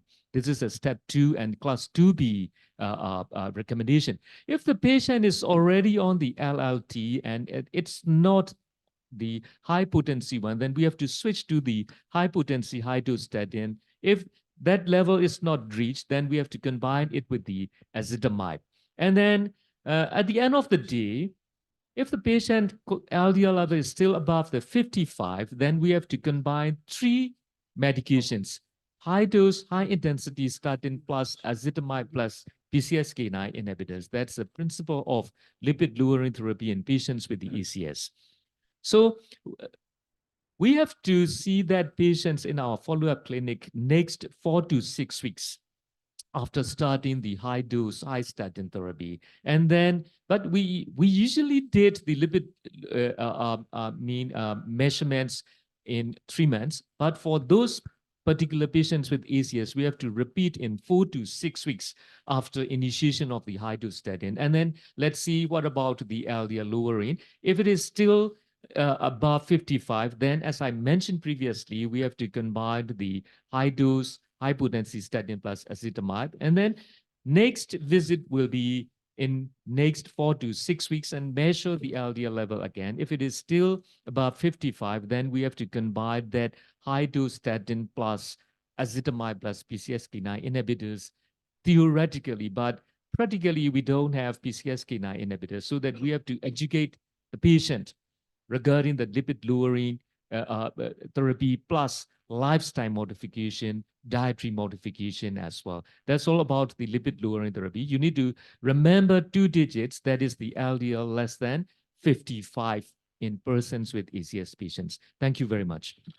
All right, thank you very much, Professor Yarzar. As you have been listening, so many webinars about the lipid lowering therapy, and now you will be quite familiar with the target level of the LDL in the management of the different stages of the coronary artery disease. In ACS, it should be 55 milligram per deciliter, less than that. Okay, last questions now. We'd like to hear the secondary prevention of acute coronary syndrome. Once a patient has developed ACS, not to develop occlusion again and again. We need to manage these patients by the few important measures, the patient has to follow, and according to the guidelines, we must have a targets to control the levels of, these parameters. Now, we'd like to hear about the secondary prevention. Dr. Praveen, please. Prof. So this is like what we give to the patient at the discharge. Okay. So you treated the patient by thrombolysis, PCI. Okay, we manage the complication, and now finally patient has to go home, and then he should come back with the good things, not with the heart attack once again. So here are the 6 things which ESE mentioned. It's antithrombotic therapy, lipid lowering therapy, smoking cessations, cardiac rehabilitations, risk factor management, and psychosocial considerations. So already most of the things are covered. So I just highlight like antithrombotic therapy. As Prof already said, it is aspirin plus clopidogrel for the 1 year. After that, you go with the single antiplatelet, Aspilate. If the patient is having stent, we can go with the aspirin plus prasugrel or ticagrelol for 1 year, and after 1 year, aspirin. That's it. About the lipid lowering, atorvastatin or rosuvastatin, whatever prefer, target the LDL level to 55. You can add ezetimibe if it is not controlled. Third, you have to have the smoking cessation, because one of the leading cause, smoking in any form, whether it is a koya or whether it is a vape or whether it is a smoke. Okay, so all the things, or whether it is a hookah. So whatever the things are there, which has a similar content of nicotine, should be avoided. Healthy diet, we should all know that a Mediterranean diet is a healthy diet. Regular exercise, walking has been the most effective exercise overall. Okay, don't overexert yourself. Just walk 45 minutes to 1 hour a day, and at least for the 5 days. That makes you more healthy and wise and protect your heart. And about the psychosocial management, most of the patient post ACS goes into the depression. Okay, so sertraline tablet like Nexito or Zosert, you may require them to give. Okay, mentally they are not fit. Insomnia and other things has to be treated. So long-term management to prevent the cardiac remodeling. So this is about the lifestyle. So if you can see in this here, the arm, like LED is going to be damaged if there is entry wall MI. If you don't treat it early, within 12 hours, this LV goes on profound dilatation because of the infarction, and finally it goes to the huge dilated LV. Okay, huge dilated LV, we are not revascularized. Then what will happen? With the time, it will remodel into the globular shape, and it will further reduce its ejection fraction, and patient will go into the chronic heart failure. So for that prevention of cardiac remodeling, because of your delayed treatments, you see here, if you treat in 0 to 6 hours or 0 to 12 hours, you can preserve the muscle and prevent the dilatation. If you don't treat, after 2 days, that LV is totally gone. Okay, it is worse than the cancer, any cancer. At least cancer, we have 2-year survival. If you get this, 5-year mortality is 50%. So it is very important to treat the AMI early within the 12 hours. Okay. So once you go in, so further, it's okay. You got the ejection fraction less than 40 and other things. How you can prevent that? So one is the prompt reperfusion, prevention of no reflow treatment, reduce the infarct size, reduction wall straight. And now what we have the drugs available for that. We have the beta blockers and ACI inhibitors. So among that, we have the metoprolol, we have the bisoprolol. So because beta blockers, metoprolol, we prefer because it has the vasodilatory actions in the coronary vessels. So always start with the small dose, okay? Never go with the desired dose immediately. We can start with the 12.5 milligram BD, then upgrade slowly with the 25 milligram BD. Target the heart rate below 60 to 70 beats per minute. So that will have a long-term benefits on the myocardial perfusion, reduces the workload and prevents the remodeling. ACI inhibitors is one of the best choice. start as soon as possible with the lowest dose, like 1.25 of the ramipril or anything half tablet, and then gradually keep the target blood pressure above the 100, and then you can increase the dose. So ACI, the action I will not repeat, but we all know that it is by the inhibition of the angiotensin pathway. So always remember, I also do, and everybody I told, all post AMI, 5 drugs are important: aspirin, clopidogrel, statin, beta blockers, ACI inhibitors. So these are the 5 drugs, so that you will not forget. Okay, post AMI, I have to give 5 drugs. So this I give the simple tips to manage the patient for a long term in the post ACS case. Stop smoking, daily exercise. So Sili Matao, Koya Masane, Sa Angan Show, Si Bomen Satao. Okay, so I always tell these 5 patients, so people don't ask me repeatedly. So that was the thing. Thank you very much for the listening. Okay. Dr. And- Praveen, thank you very much for answering the last questions, with a very comprehensive content insight. This second prevention is very important. Would you like to show the videos? Yeah. Video So clip. just to show, this video gives us a nice slip because the artery is open and patient is very happy, survived, So this is most stressful job, but once the patient is okay, we are very happy. Also called as the percutaneous transluminal or balloon No, angioplasty. Can stop. I will.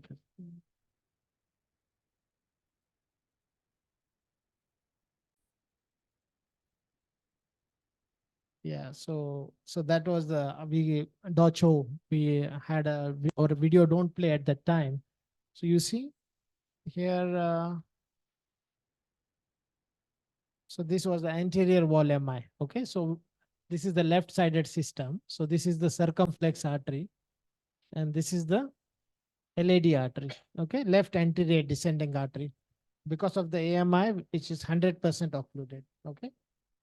So once you see, the flow is very minimum, just trickling. You see this artery is flowing down here little bit, and this is the blockage. Okay. Yeah.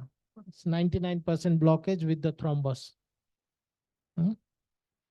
So we are doing with the hand. This is the catheter from the hand. Then we pass the wire through the artery. Okay. So this wire is passed because we have to work over the wire.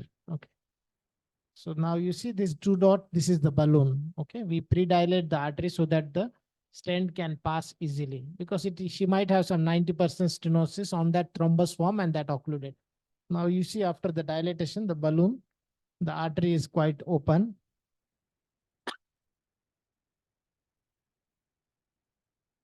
Now these 2 dots, you can see this is the stent. So the stent will, so we position normal to normal so that the stent expansion should be good. We should not place in the deceased segment. And you see now this is with we have the indiflator, we expand the stent over the balloon, and then the stent gets stick to the artery. Okay. Then we deflate the balloon and we take out the balloon. Okay. And there we can see only the stent is remaining to the artery. So you can see that the artery is very well open, which was totally blocked. Now it is open. Okay. So in these cases, and then we once again with the balloon, we stick that stent very good to the artery so that it should not reblock once again. So once total duration of the operation time is less than 30 minutes. Okay. And luckily there was no complication during the procedure. You see the flow is good. Okay. So sometimes there can happen a lot of arrhythmias once you open the artery, or no reflow or slow flow, but you can see the beautiful artery after the stenting. And then day 3, the patient, immediately the patient 1 day just stay in the ICU, and after 2 days in the room, patient gone home. And he had a admission ejection fraction was 40. Now her ejection fraction is around 50. So now we are only giving the 3 drugs because the ejection fraction is okay, like aspirin, clopidogrel, and 1 statin. And she's doing well. Thank you very much. All right, thank you very much, Dr. Praveen, and congratulations for your success and you saved the patient. Now, before we're going to start our Q&A section, shall we listen the product presentation by Dr. Isu Tan from MQR, which will take about 10 minutes only.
Hello အားလုံးပဲမြင်လာပါကျွန်မကတော့ MQI Product Manager ဒေါက်တာ Isu Tan ဖြစ်ပါတယ်အခုလို Product Presentation ပြုလုပ်ခွင့်ပေးတဲ့အတွက်လည်းအကုန်လုံးကိုကျေးဇူးတင်ပါတယ်ရှင်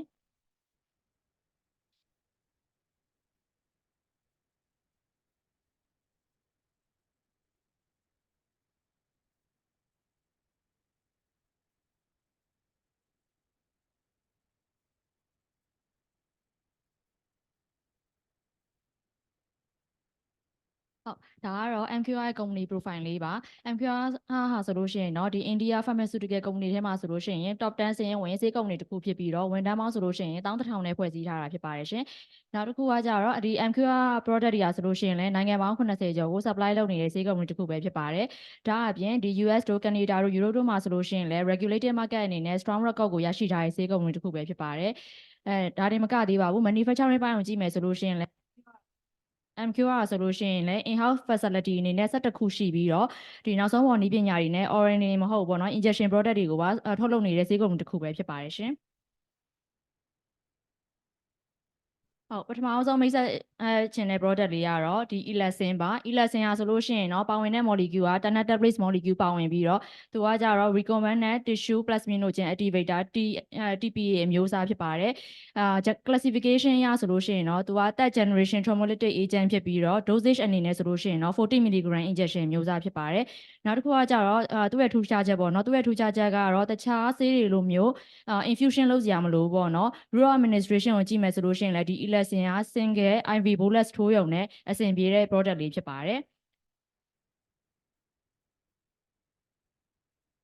Elasin ဟာဆိုလို့ရှိရင်တော့ indication ဆိုလို့ရှိရင်တော့ဆရာတို့ဆရာမတို့သိပြီးသားပါပဲ ST elevation MI case တွေမှာအသုံးပြုလို့ရပါတယ်ဒီ ST elevation MI case တွေမှာဆိုလို့ရှိရင်တော့အဓိက treatment အနေနဲ့ဆိုလို့ရှိရင်တော့ PCI ပေါ့နော်ဒါပေမဲ့ PCI မလုပ်ခင်ဒီ Elasin Tanatabase molecule ကိုအသုံးပြုမယ်ဆိုလို့ရှိရင်တွဲပြီးတော့အသုံးပြုမယ်ဆိုလို့ရှိရင်ရရှိနိုင်တဲ့ benefit လေးကိုရှင်းပြချင်ပါတယ် PCI မလုပ်ခင်ဒီ Tanatabase ကိုအသုံးပြုမယ်ဆိုလို့ရှိရင်တော့ PCI လုပ်တဲ့အချိန်ကြလို့ရှိရင် rapid reperfusion ကိုရရှိစေပါတယ်နောက်တစ်ခုက PCI မလုပ်ခင်တွဲပြီးတော့ပြုလုပ်နေတဲ့အတွက်ကြောင့်artery က open ဖြစ်ပြီးတော့ PCI လုပ်တဲ့ချိန်ကြလို့ရှိရင်ပိုပြီးလွယ်ကူတာတွေ့ရပါတယ်နောက်တစ်ခုကကြတော့ဒီ PCI နဲ့အတူတူဒီ Tanatabase molecule thrombolytic therapy ကိုအသုံးပြုမယ်ဆိုလို့ရှိရင်လည်းတက် migratory flow ကို more than 60% အထိရရှိတာကိုတွေ့ရပါတယ်ဒါကတော့ဒီ PCI နဲ့အတူတူတွဲလုပ်တဲ့ case တွေပေါ့နော်အကယ်၍တချို့ case တွေမှာဆိုလို့ရှိရင် patient အနေနဲ့ပေါ့နော် PCI လုပ်ဖို့အဆင်မပြေတာမျိုးတွေတချို့တွေဆိုလို့ရှိရင် PCI center မရှိတဲ့နေရာမျိုးတွေ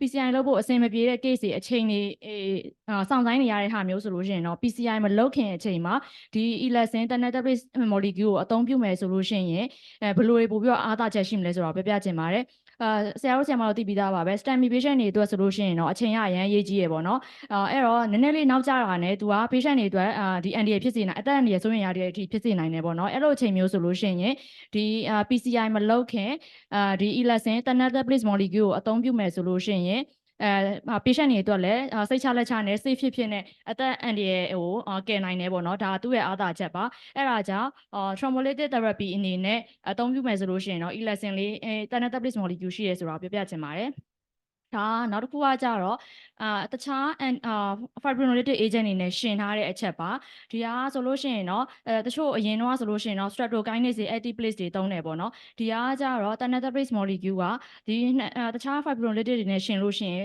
သူ့ရဲ့အားသာချက်ကဘာတွေရှိမလဲပေါ့နော်အဓိကကတော့ mode of administration မှာသူကကြတော့ IV bolus ဖြစ်တဲ့အတွက်ကြောင့်ဆေးထိုးတဲ့ချိန်ကြလို့ရှိရင်5 second bolus ထိုးရုံနဲ့ကိုလိုချင်တဲ့ action ကို rapid onset action ကိုရရှိစေရပေါ့နော်ပြီးလို့ရှိရင်နောက်တစ်ခုကကြတော့ဒေါတုနေတဲ့တိုင်းကိုကြည့်မယ်ဆိုလို့ရှိရင်လည်းဒေါတုနေတဲ့တိုင်း30 minute အတွင်းမှာရရှိတာကြတော့ tanatabase molecule တစ်ခုပဲရှိရပေါ့နော်နောက်တစ်ခုက weight adjust လုပ်ပြီးလည်းအသုံးပြုလို့ရတယ်နောက်တစ်ခုအားသာချက်ကကြတော့ fibrin specificity နဲ့ affinity ကိုကြည့်မယ်ဆိုလို့ရှိရင်လည်း active plate section လို့ရှိရင်အများကြီးတာလွန်နေရအောင်တွေ့ရပါတယ်နောက်တစ်ခုကကြတော့ဒီ tanatabase molecule ကသူ့ကိုအသုံးပြုမယ်ဆိုလို့ရှိရင် thermic grade 3 flow ကို more than 60% အထိရရှိတာကိုတွေ့ရပါတယ်ဒါကကြတော့တခြား fibrinolytic agent တွေနဲ့ရှင်ထားတဲ့အချက်ပါဒီဟာလေးကကြတော့ဒီ tanatabase molecule ပေါ့နော်ဒီဟာကိုpatient လူပေါင်း1000ခွဲမှာစမ်းသပ်ထားတဲ့ study လေးပါဒီဟာကကြတော့ဘာကိုပြချင်တာလဲဆိုတော့ successful thrombolysis rate ကိုပြချင်တာပါအကယ်၍ပထမဆုံး graph ကကြတော့ဒီအချိန်ပေါ့နော်အချိန်ပေါ်မူတည်ပြီးတော့အကယ်၍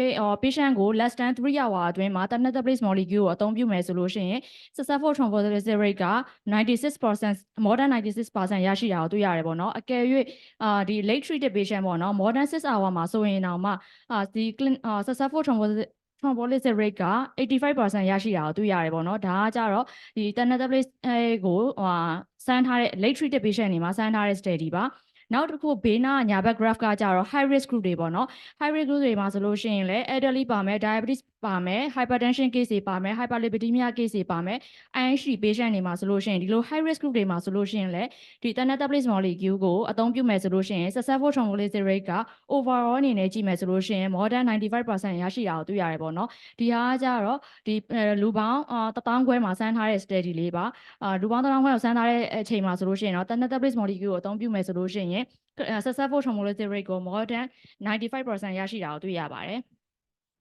ဒါကကြတော့သူ့ရဲ့အားသာချက်တွေပေါ့နော်အားသာချက်တွေကိုကြည့်မယ်ဆိုလို့ရှိရင်တော့အကုန်လုံးသိပြီးသားပါပဲသူက IV bolus ဖြစ်တဲ့အတွက်ကြောင့် ease of administration ဖြစ်တဲ့ထိုးလိုက်တာနဲ့ချက်ချင်း rapid onset action ကိုရရှိစေတယ်ပေါ့နော်နောက်တစ်ခုကကြတော့ဒီ high plasma activator inhibitor resistance ကလည်း80ပို့ပြီးတော့ကောင်းတဲ့အတွက်ကြောင့်potency လည်းပိုကောင်းတယ် efficacy ပိုကောင်းတယ်ပေါ့နော်နောက်တစ်ခုကကြတော့ဒီ tanatabase molecule ရဲ့အားသာချက်ကကြတော့ platelet aggregation ပေါ်မှာ effect မရှိတဲ့အတွက်ကြောင့်သူကဒီ reocclusion risk ကိုလည်း reduce လုပ်ပေးတယ်ပေါ့နော်ဒါသူ့ရဲ့အားသာချက်ပါနောက်တစ်ခုကကြတော့ fibrin specificity နဲ့ affinity ကိုကြည့်မယ်ဆိုလို့ရှိရင်လည်း active plate section လို့ရှိရင်ပို့ပြီးတော့အားသာချက်ရှိရပေါ့နော်ဒီဟာကကြတော့thrombolytic agent ဖြစ်တဲ့အတွက်ကြောင့် bleeding risk ကတော့ရှိတယ်ဒါပေမဲ့ active plate နဲ့ရှင်လို့ရှိရင် less incident ဖြစ်တာကိုတွေ့ရတယ်ပေါ့နော်ပြီးလို့ရှိရင်ဒီ pre hospital thrombolysis အတွက်ဆိုလို့ရှိရင်လည်းအကောင်းဆုံးဆေးတစ်ခုပေါ့နော်ဒီက IV bolus ဖြစ်တဲ့အတွက်ကြောင့်အကုန်လုံးအတွက်အဆင်ပြေရပေါ့နော်ဒါကသူ့ရဲ့အားသာချက်တွေပါဒါကတော့ dosage လေးပါ dosage ကတော့ဒီ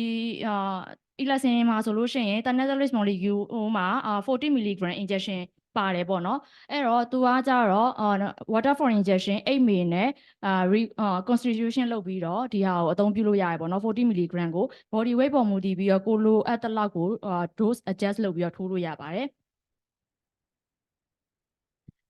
နောက်တစ်ခုကကြတော့ဒါကတော့အကုန်လုံးသိပြီးသားပါပဲ beta blocker အသုံးပြုမယ်ဆိုလို့ရှိရင်တော့ဒီ S-metoprolol 12.5 နဲ့ 25 ပါဝင်တဲ့ mapura XN နာမည်လေးနဲ့ရှိပါတယ်ဒီကကြတော့ဒီ lowest dose အနေနဲ့ 12.5 ပေါ့နော် 12.5 ရရှိတာဆိုလို့ရှိရင်လည်းမြန်မာနိုင်ငံမှာဆိုလို့ရှိရင် mapura XN နာမည်တစ်မျိုးပဲရှိပါတယ် S-metoprolol ပါဝင်တာလည်း mapura XN တစ်မျိုးပဲရှိပါတယ်အဲ့တော့သူ့အနေနဲ့ဆိုလို့ရှိရင်တော့ efficacy ပိုကောင်းတယ် selectivity ပိုကောင်းတဲ့အတွက်ကြောင့်တခြား beta blocker တွေနဲ့ရှင်လို့ရှိရင်တော့ပို့ပြီးတော့အားသာချက်ရှိရပေါ့နော် safe လည်းပိုဖြစ်တယ်ပေါ့ဒါသူ့ရဲ့အားသာချက်တွေပါအဲ့တော့ဆရာမတို့စီမှာ beta blocker အသုံးပြုရမယ့် case တွေရှိလို့ရှိရင်လည်း S metoprolol ပါဝင်တဲ့ Mepure ကိုprescribe လုပ်ပေးဖို့ request လုပ်ရင်းနဲ့ presentation ကိုဆုံးသက်ချင်ပါတယ်ရှင်ဟုတ်အားလုံးကိုကျေးဇူးတင်ပါတယ်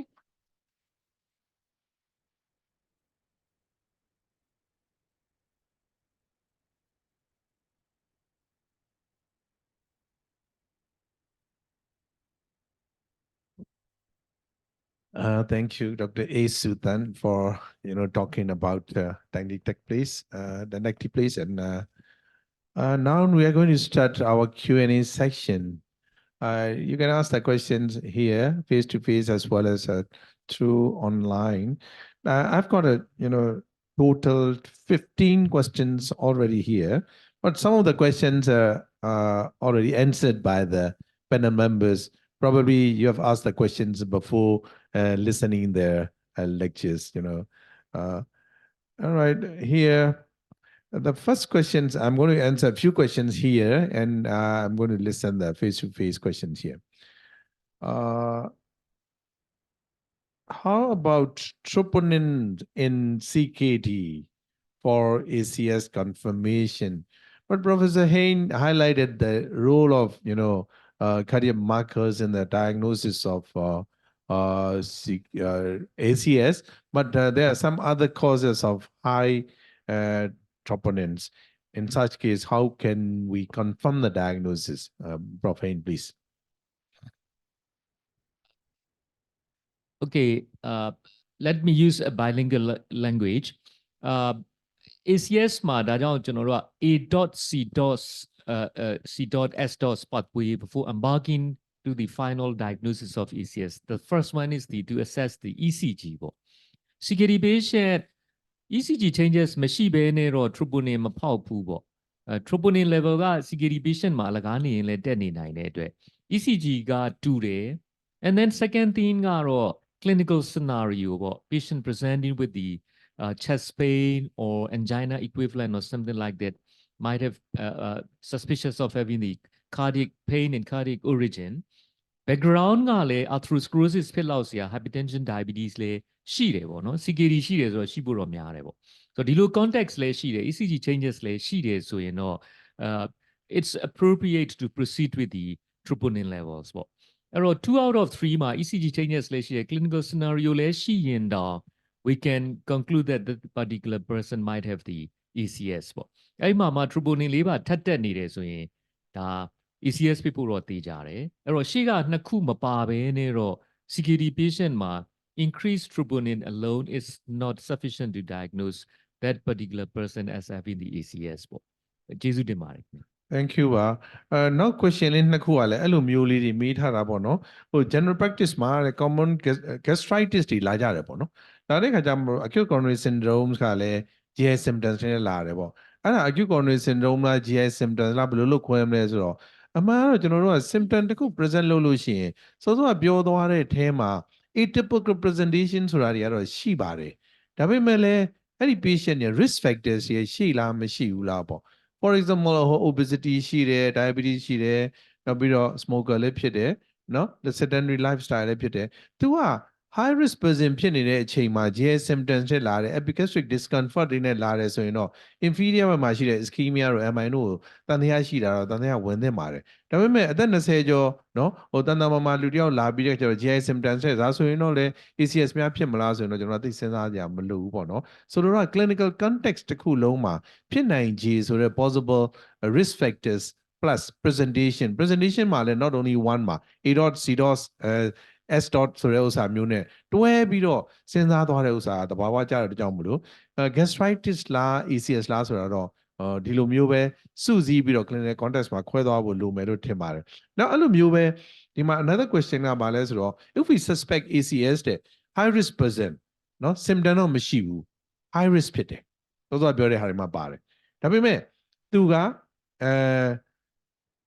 should we give aspirin 4 clopidogrel 4 with PPI နော်typical symptoms တော့မရှိဘူး high risk ဖြစ်နေတဲ့အခါမှာအဲ့ဒီလေးလုံးကိုပေးသင့်ပါသလား antiplatelets ပေါ့နော် yes တော့ဟို ACS မဟုတ်ဘဲနဲ့တော့ကျွန်တော်တို့က loading dose aspirin plus clopidogrel ပေါ့နော် 300 milligram stat 300 milligram stat ကတော့ it's not routine therapeutic strategy for in these sort of patients ပေါ့ခုနပြောလို့2 out of 3ပေါ့အရန်လဲတူတယ် ECG changes လဲရှိတယ်ဆိုရင်တော့ yes it's we have to start straight away ပေါ့အဲ့လိုမှမဟုတ်ဘူးဆိုရင်တော့လေဒီ aspirin ၄လုံး clopidogrel ၄လုံးကိုတော့ risk ရှိရုံနဲ့ကျွန်တော်တို့ကတော့အလကားနေရင်ပြီးလို့တော့လေမရဘူးပေါ့နော်အဲ့လိုပဲကျွန်တော်တော့ဖြေကြားခြင်းပါတယ်ခင်ဗျကျေးဇူးတင်ပါတယ် Okay, thank you.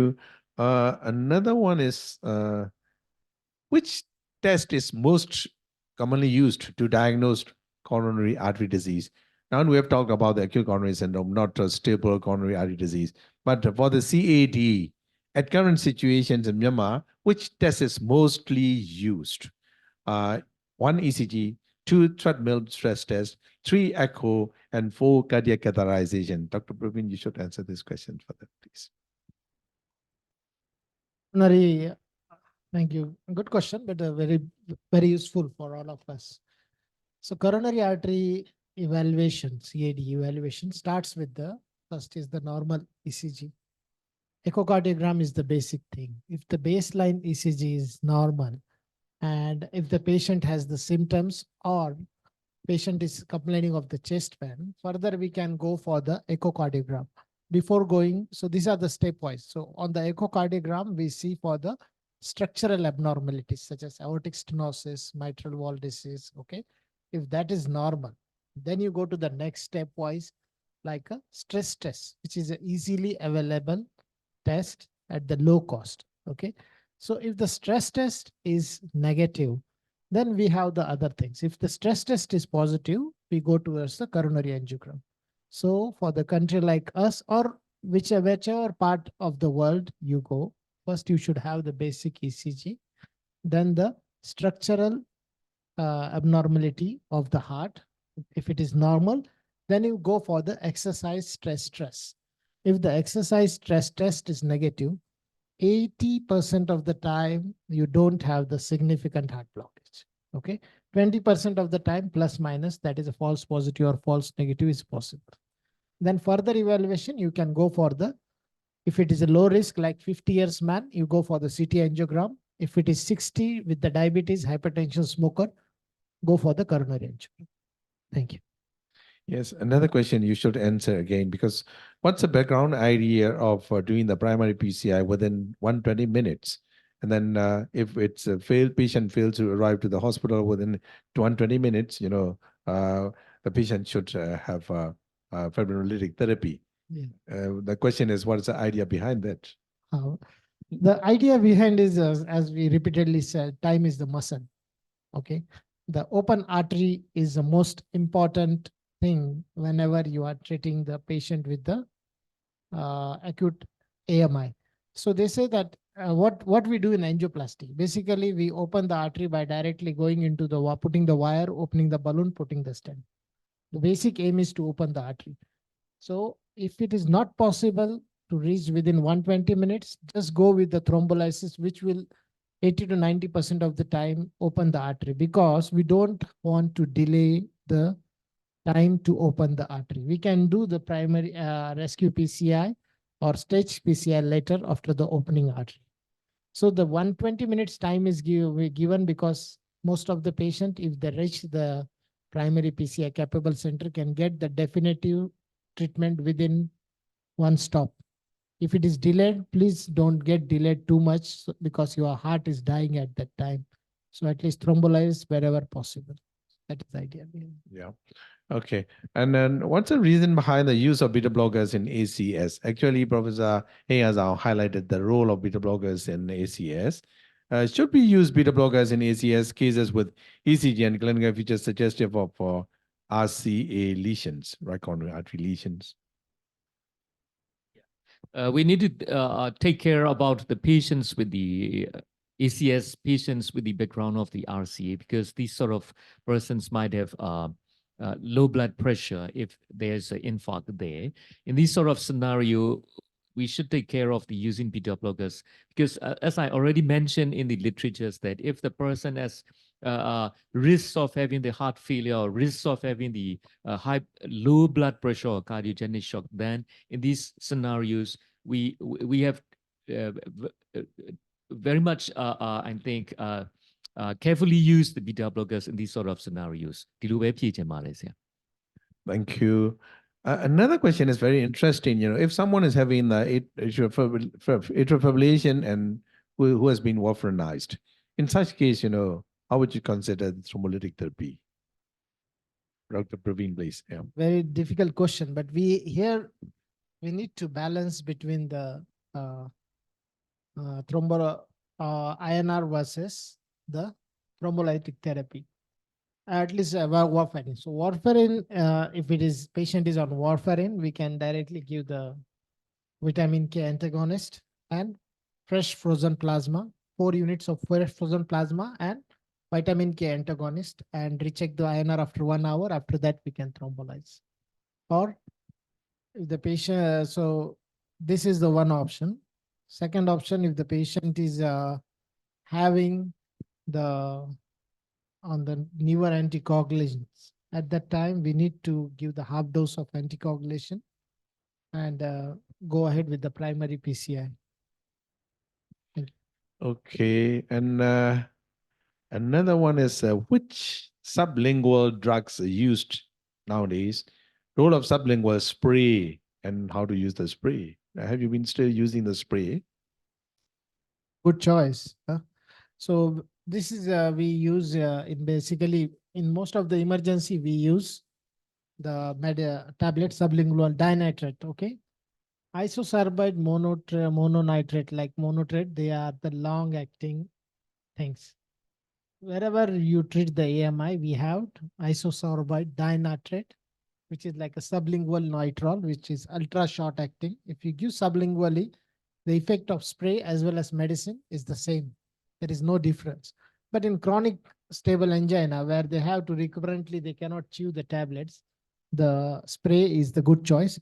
Same with the spray, you cannot give more than 3 to 4 sprays. Otherwise, it will cause hypertension. So up to 2 spray or 3 spray is okay. Thank you. Okay, Prof. Hein, you know, you talked about the role of troponins in the diagnosis of the ACS. How frequent should we measure if someone is suspected to have ACS?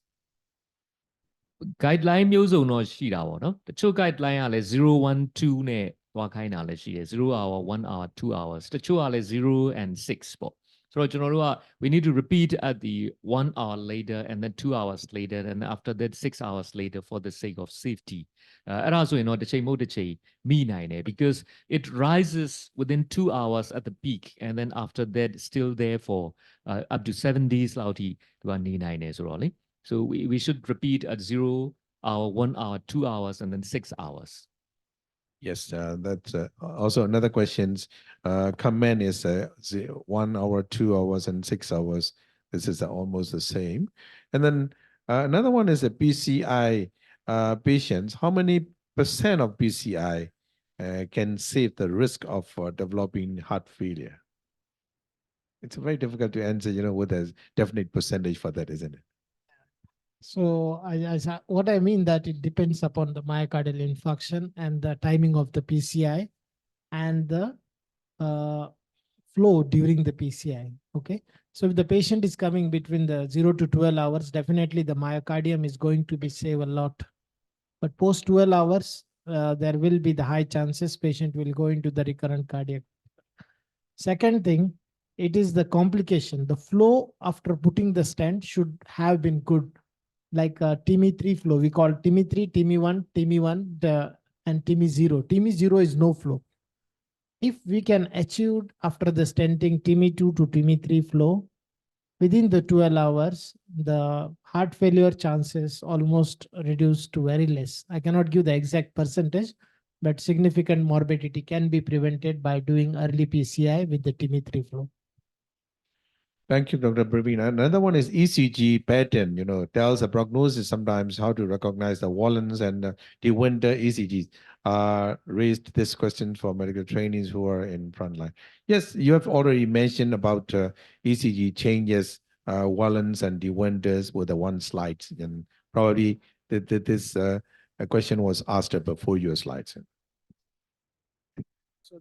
In the size I showed that the biphasic T waves in V1 to V4, it's a valence sign. Valence sign is a very typical for the proximal LAD, and which is a marker that this patient is probably will have the heart attack within 24 hours. So it should be taken as a serious concern.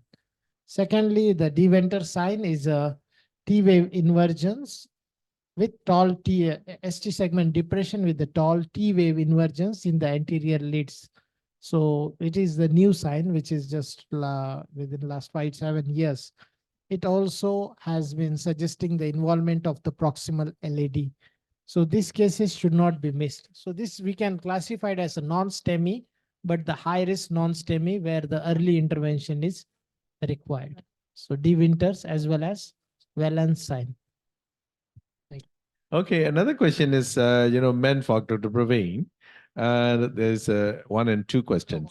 The first question is, how do you select the most suitable physiological assessment considering lesion complexity, patient comorbidities, and procedural feasibility amidst the expanding array of available indices like IFR and FFR, very highly specialized, Yeah, okay.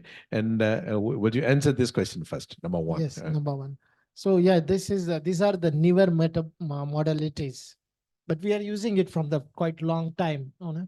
So whenever we see angiographically, most of the times we say angiographically the lesions are more than 80%, more than 50%, more than 30%, mild disease. It's angiographically visual presentation, depending upon the size. Okay, this is the size and this is the blockage. We see most of the time it is. But when somebody asks, no, is it really significant? So at that time, we go with the wire pressure measurement. So we have the special instrument where we check the pressure difference between the proximal artery, aorta, and distal to the lesion.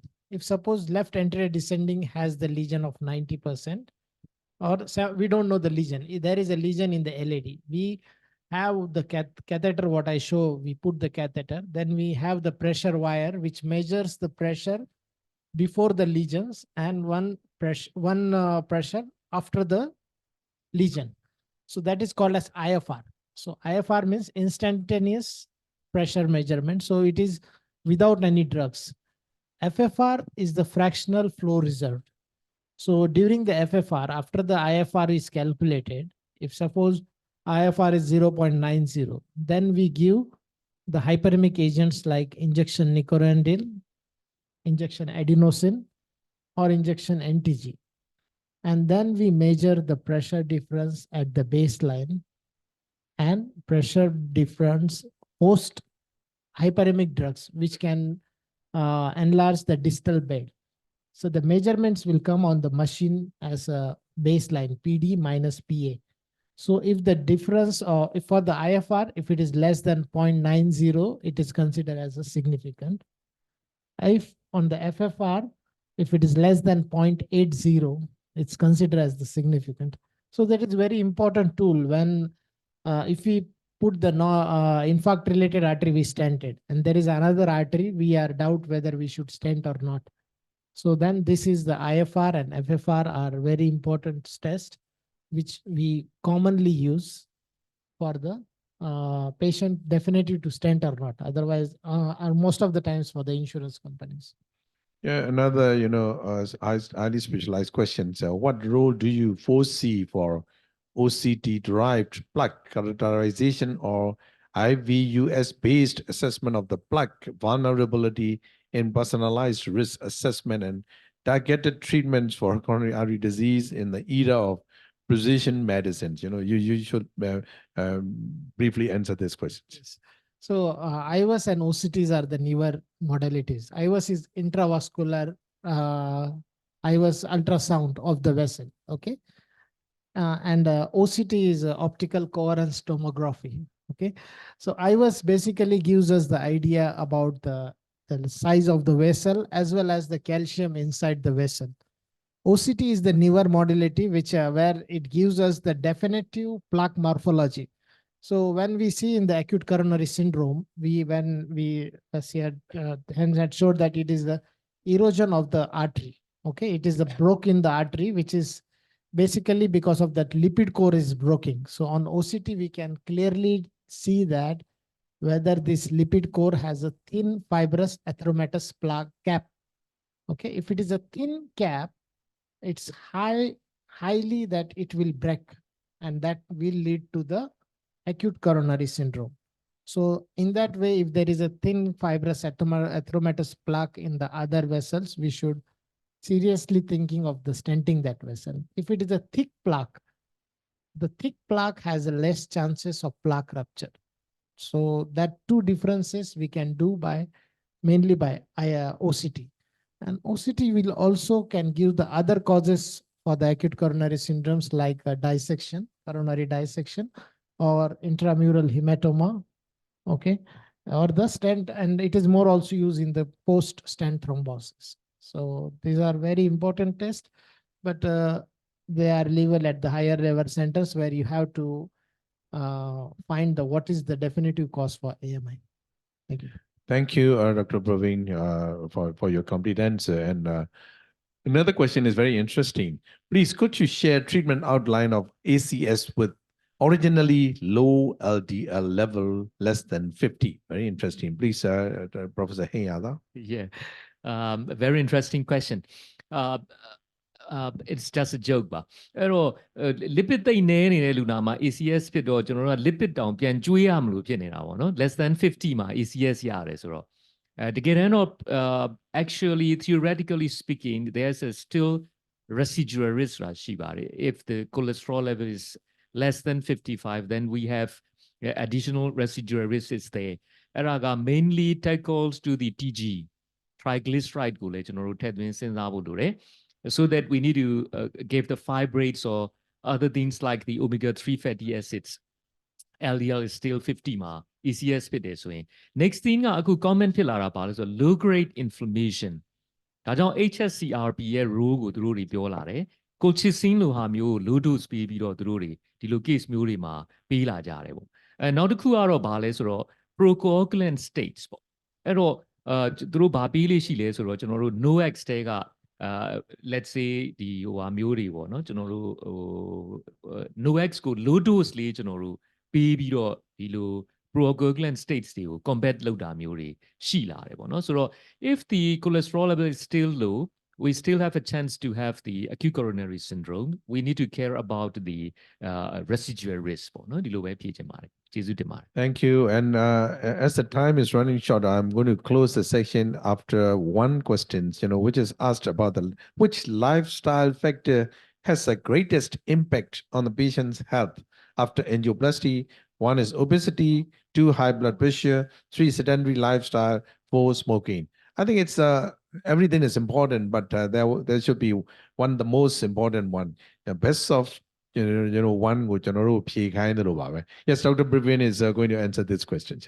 We will go with the integrated order. Smoking, you should stop at first. Whatever we can do. So it's easy to stop. Second, treat the hypertension. Third, morbid obesity and sedentary lifestyle go hand in hand. Okay. So that should be so this is the chronological order, but all are most important. But the smoking still has ways. If you put that into what we call in the weighing machine, smoking is equal to all three these remaining factors. So whatever is easy is cut down. Yes, thank you. Yeah, that's true.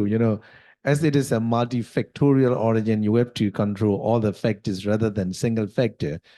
Which one is important? So yes, you should stop the smoking, but set wabazi lo le biolo miao. Blood pressure le set de bazi ya bazi le lo biolo miyadalo. No, channel saga le exercise or done and long below panes lo miyao. No, a golon are more or less important. Or our second prevention, a golon pido are champion or a chimaro dari gono the optimal control yaburo do bare. Now, General Dini, na, only one short question. Yes, sir.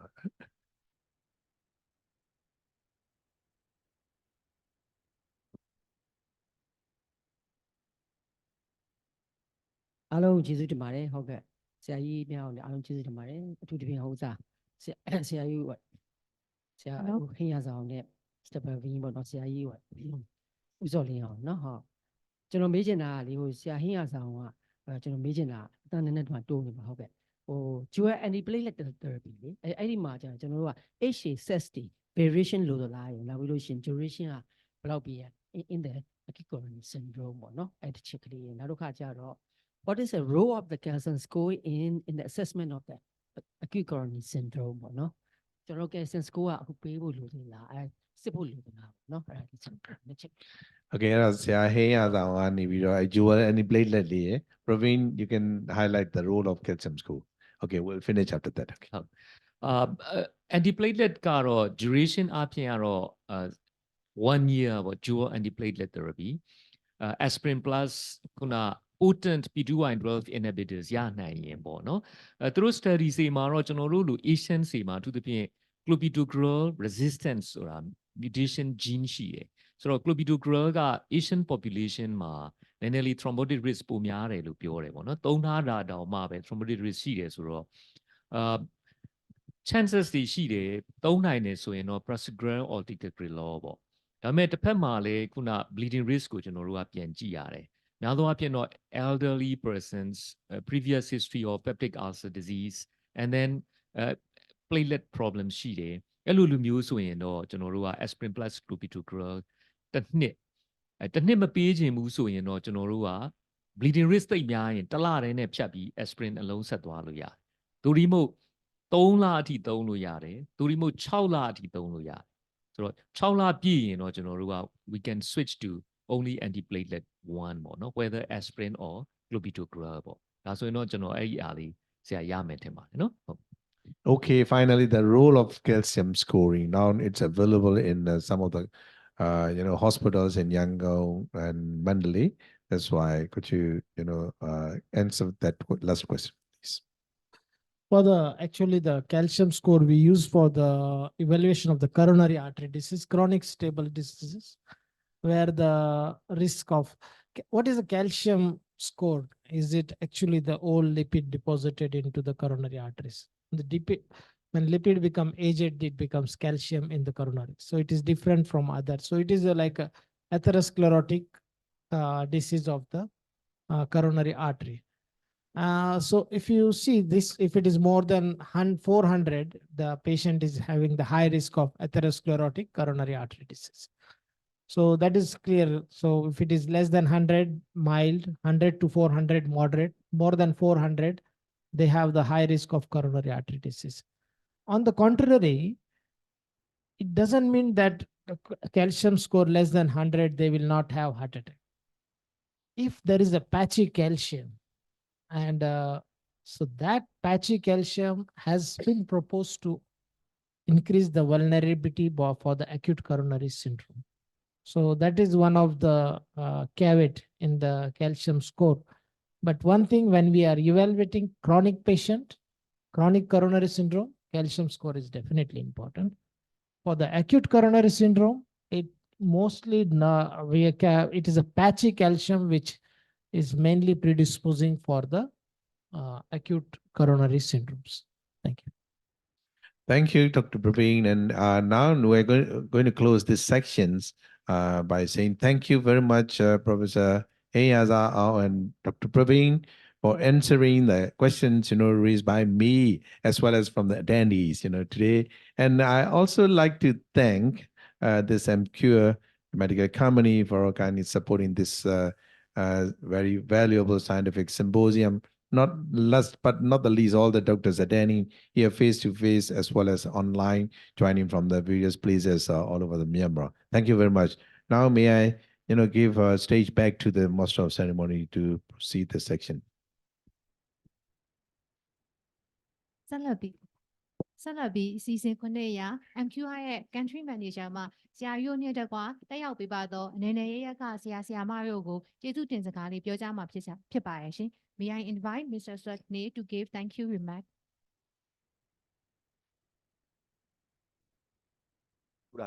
Good afternoon, everyone. First of all, thank you very much for spending your Sunday afternoon with us for attending this event. Today's format of the symposium was very interesting, where we covered the very complicated topic of acute coronary syndrome in the form of question and answers, and it in the form of panel discussion.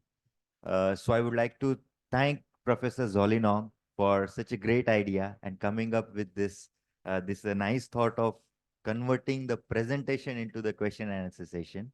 It was really entertaining. By the way, we are happy to announce we had almost 110 face-to-face attendees and almost 230 online attendees all over the Myanmar. So thank you very much, Professor Zolinong, for helping us and guiding us to do this symposium. And I would like to thank our both speakers for taking a lot of efforts, Dr. Praveen and Professor Yarzar, to prepare the presentations and making this session very comprehensive, because as I see, we started with the basics of ACS to diagnosis, to pain management, to thrombolytic therapy, role of PCI, beta blockers role, complications, antiplatelet therapy, prognosis, lipid lowering. So it was a very comprehensive talk by both the speakers. Thank you very much. At MQR, we are committed to serve the medical fraternity with the upgraded knowledge in the field of medicines where we operate. In this entire session, we are actively operating in the thrombolysis in the form of Elexim. With the beta blocker, we have S-metoprolol with Metpure XL, and we have rosuvastatin also with the brand name Dilrose. So fortunately, this entire session was connected with our therapy area also. And last but not the least, I would like to thank our audience who have joined here physically and online from different locations. Thank you very much. Have a nice evening ahead. Thank you.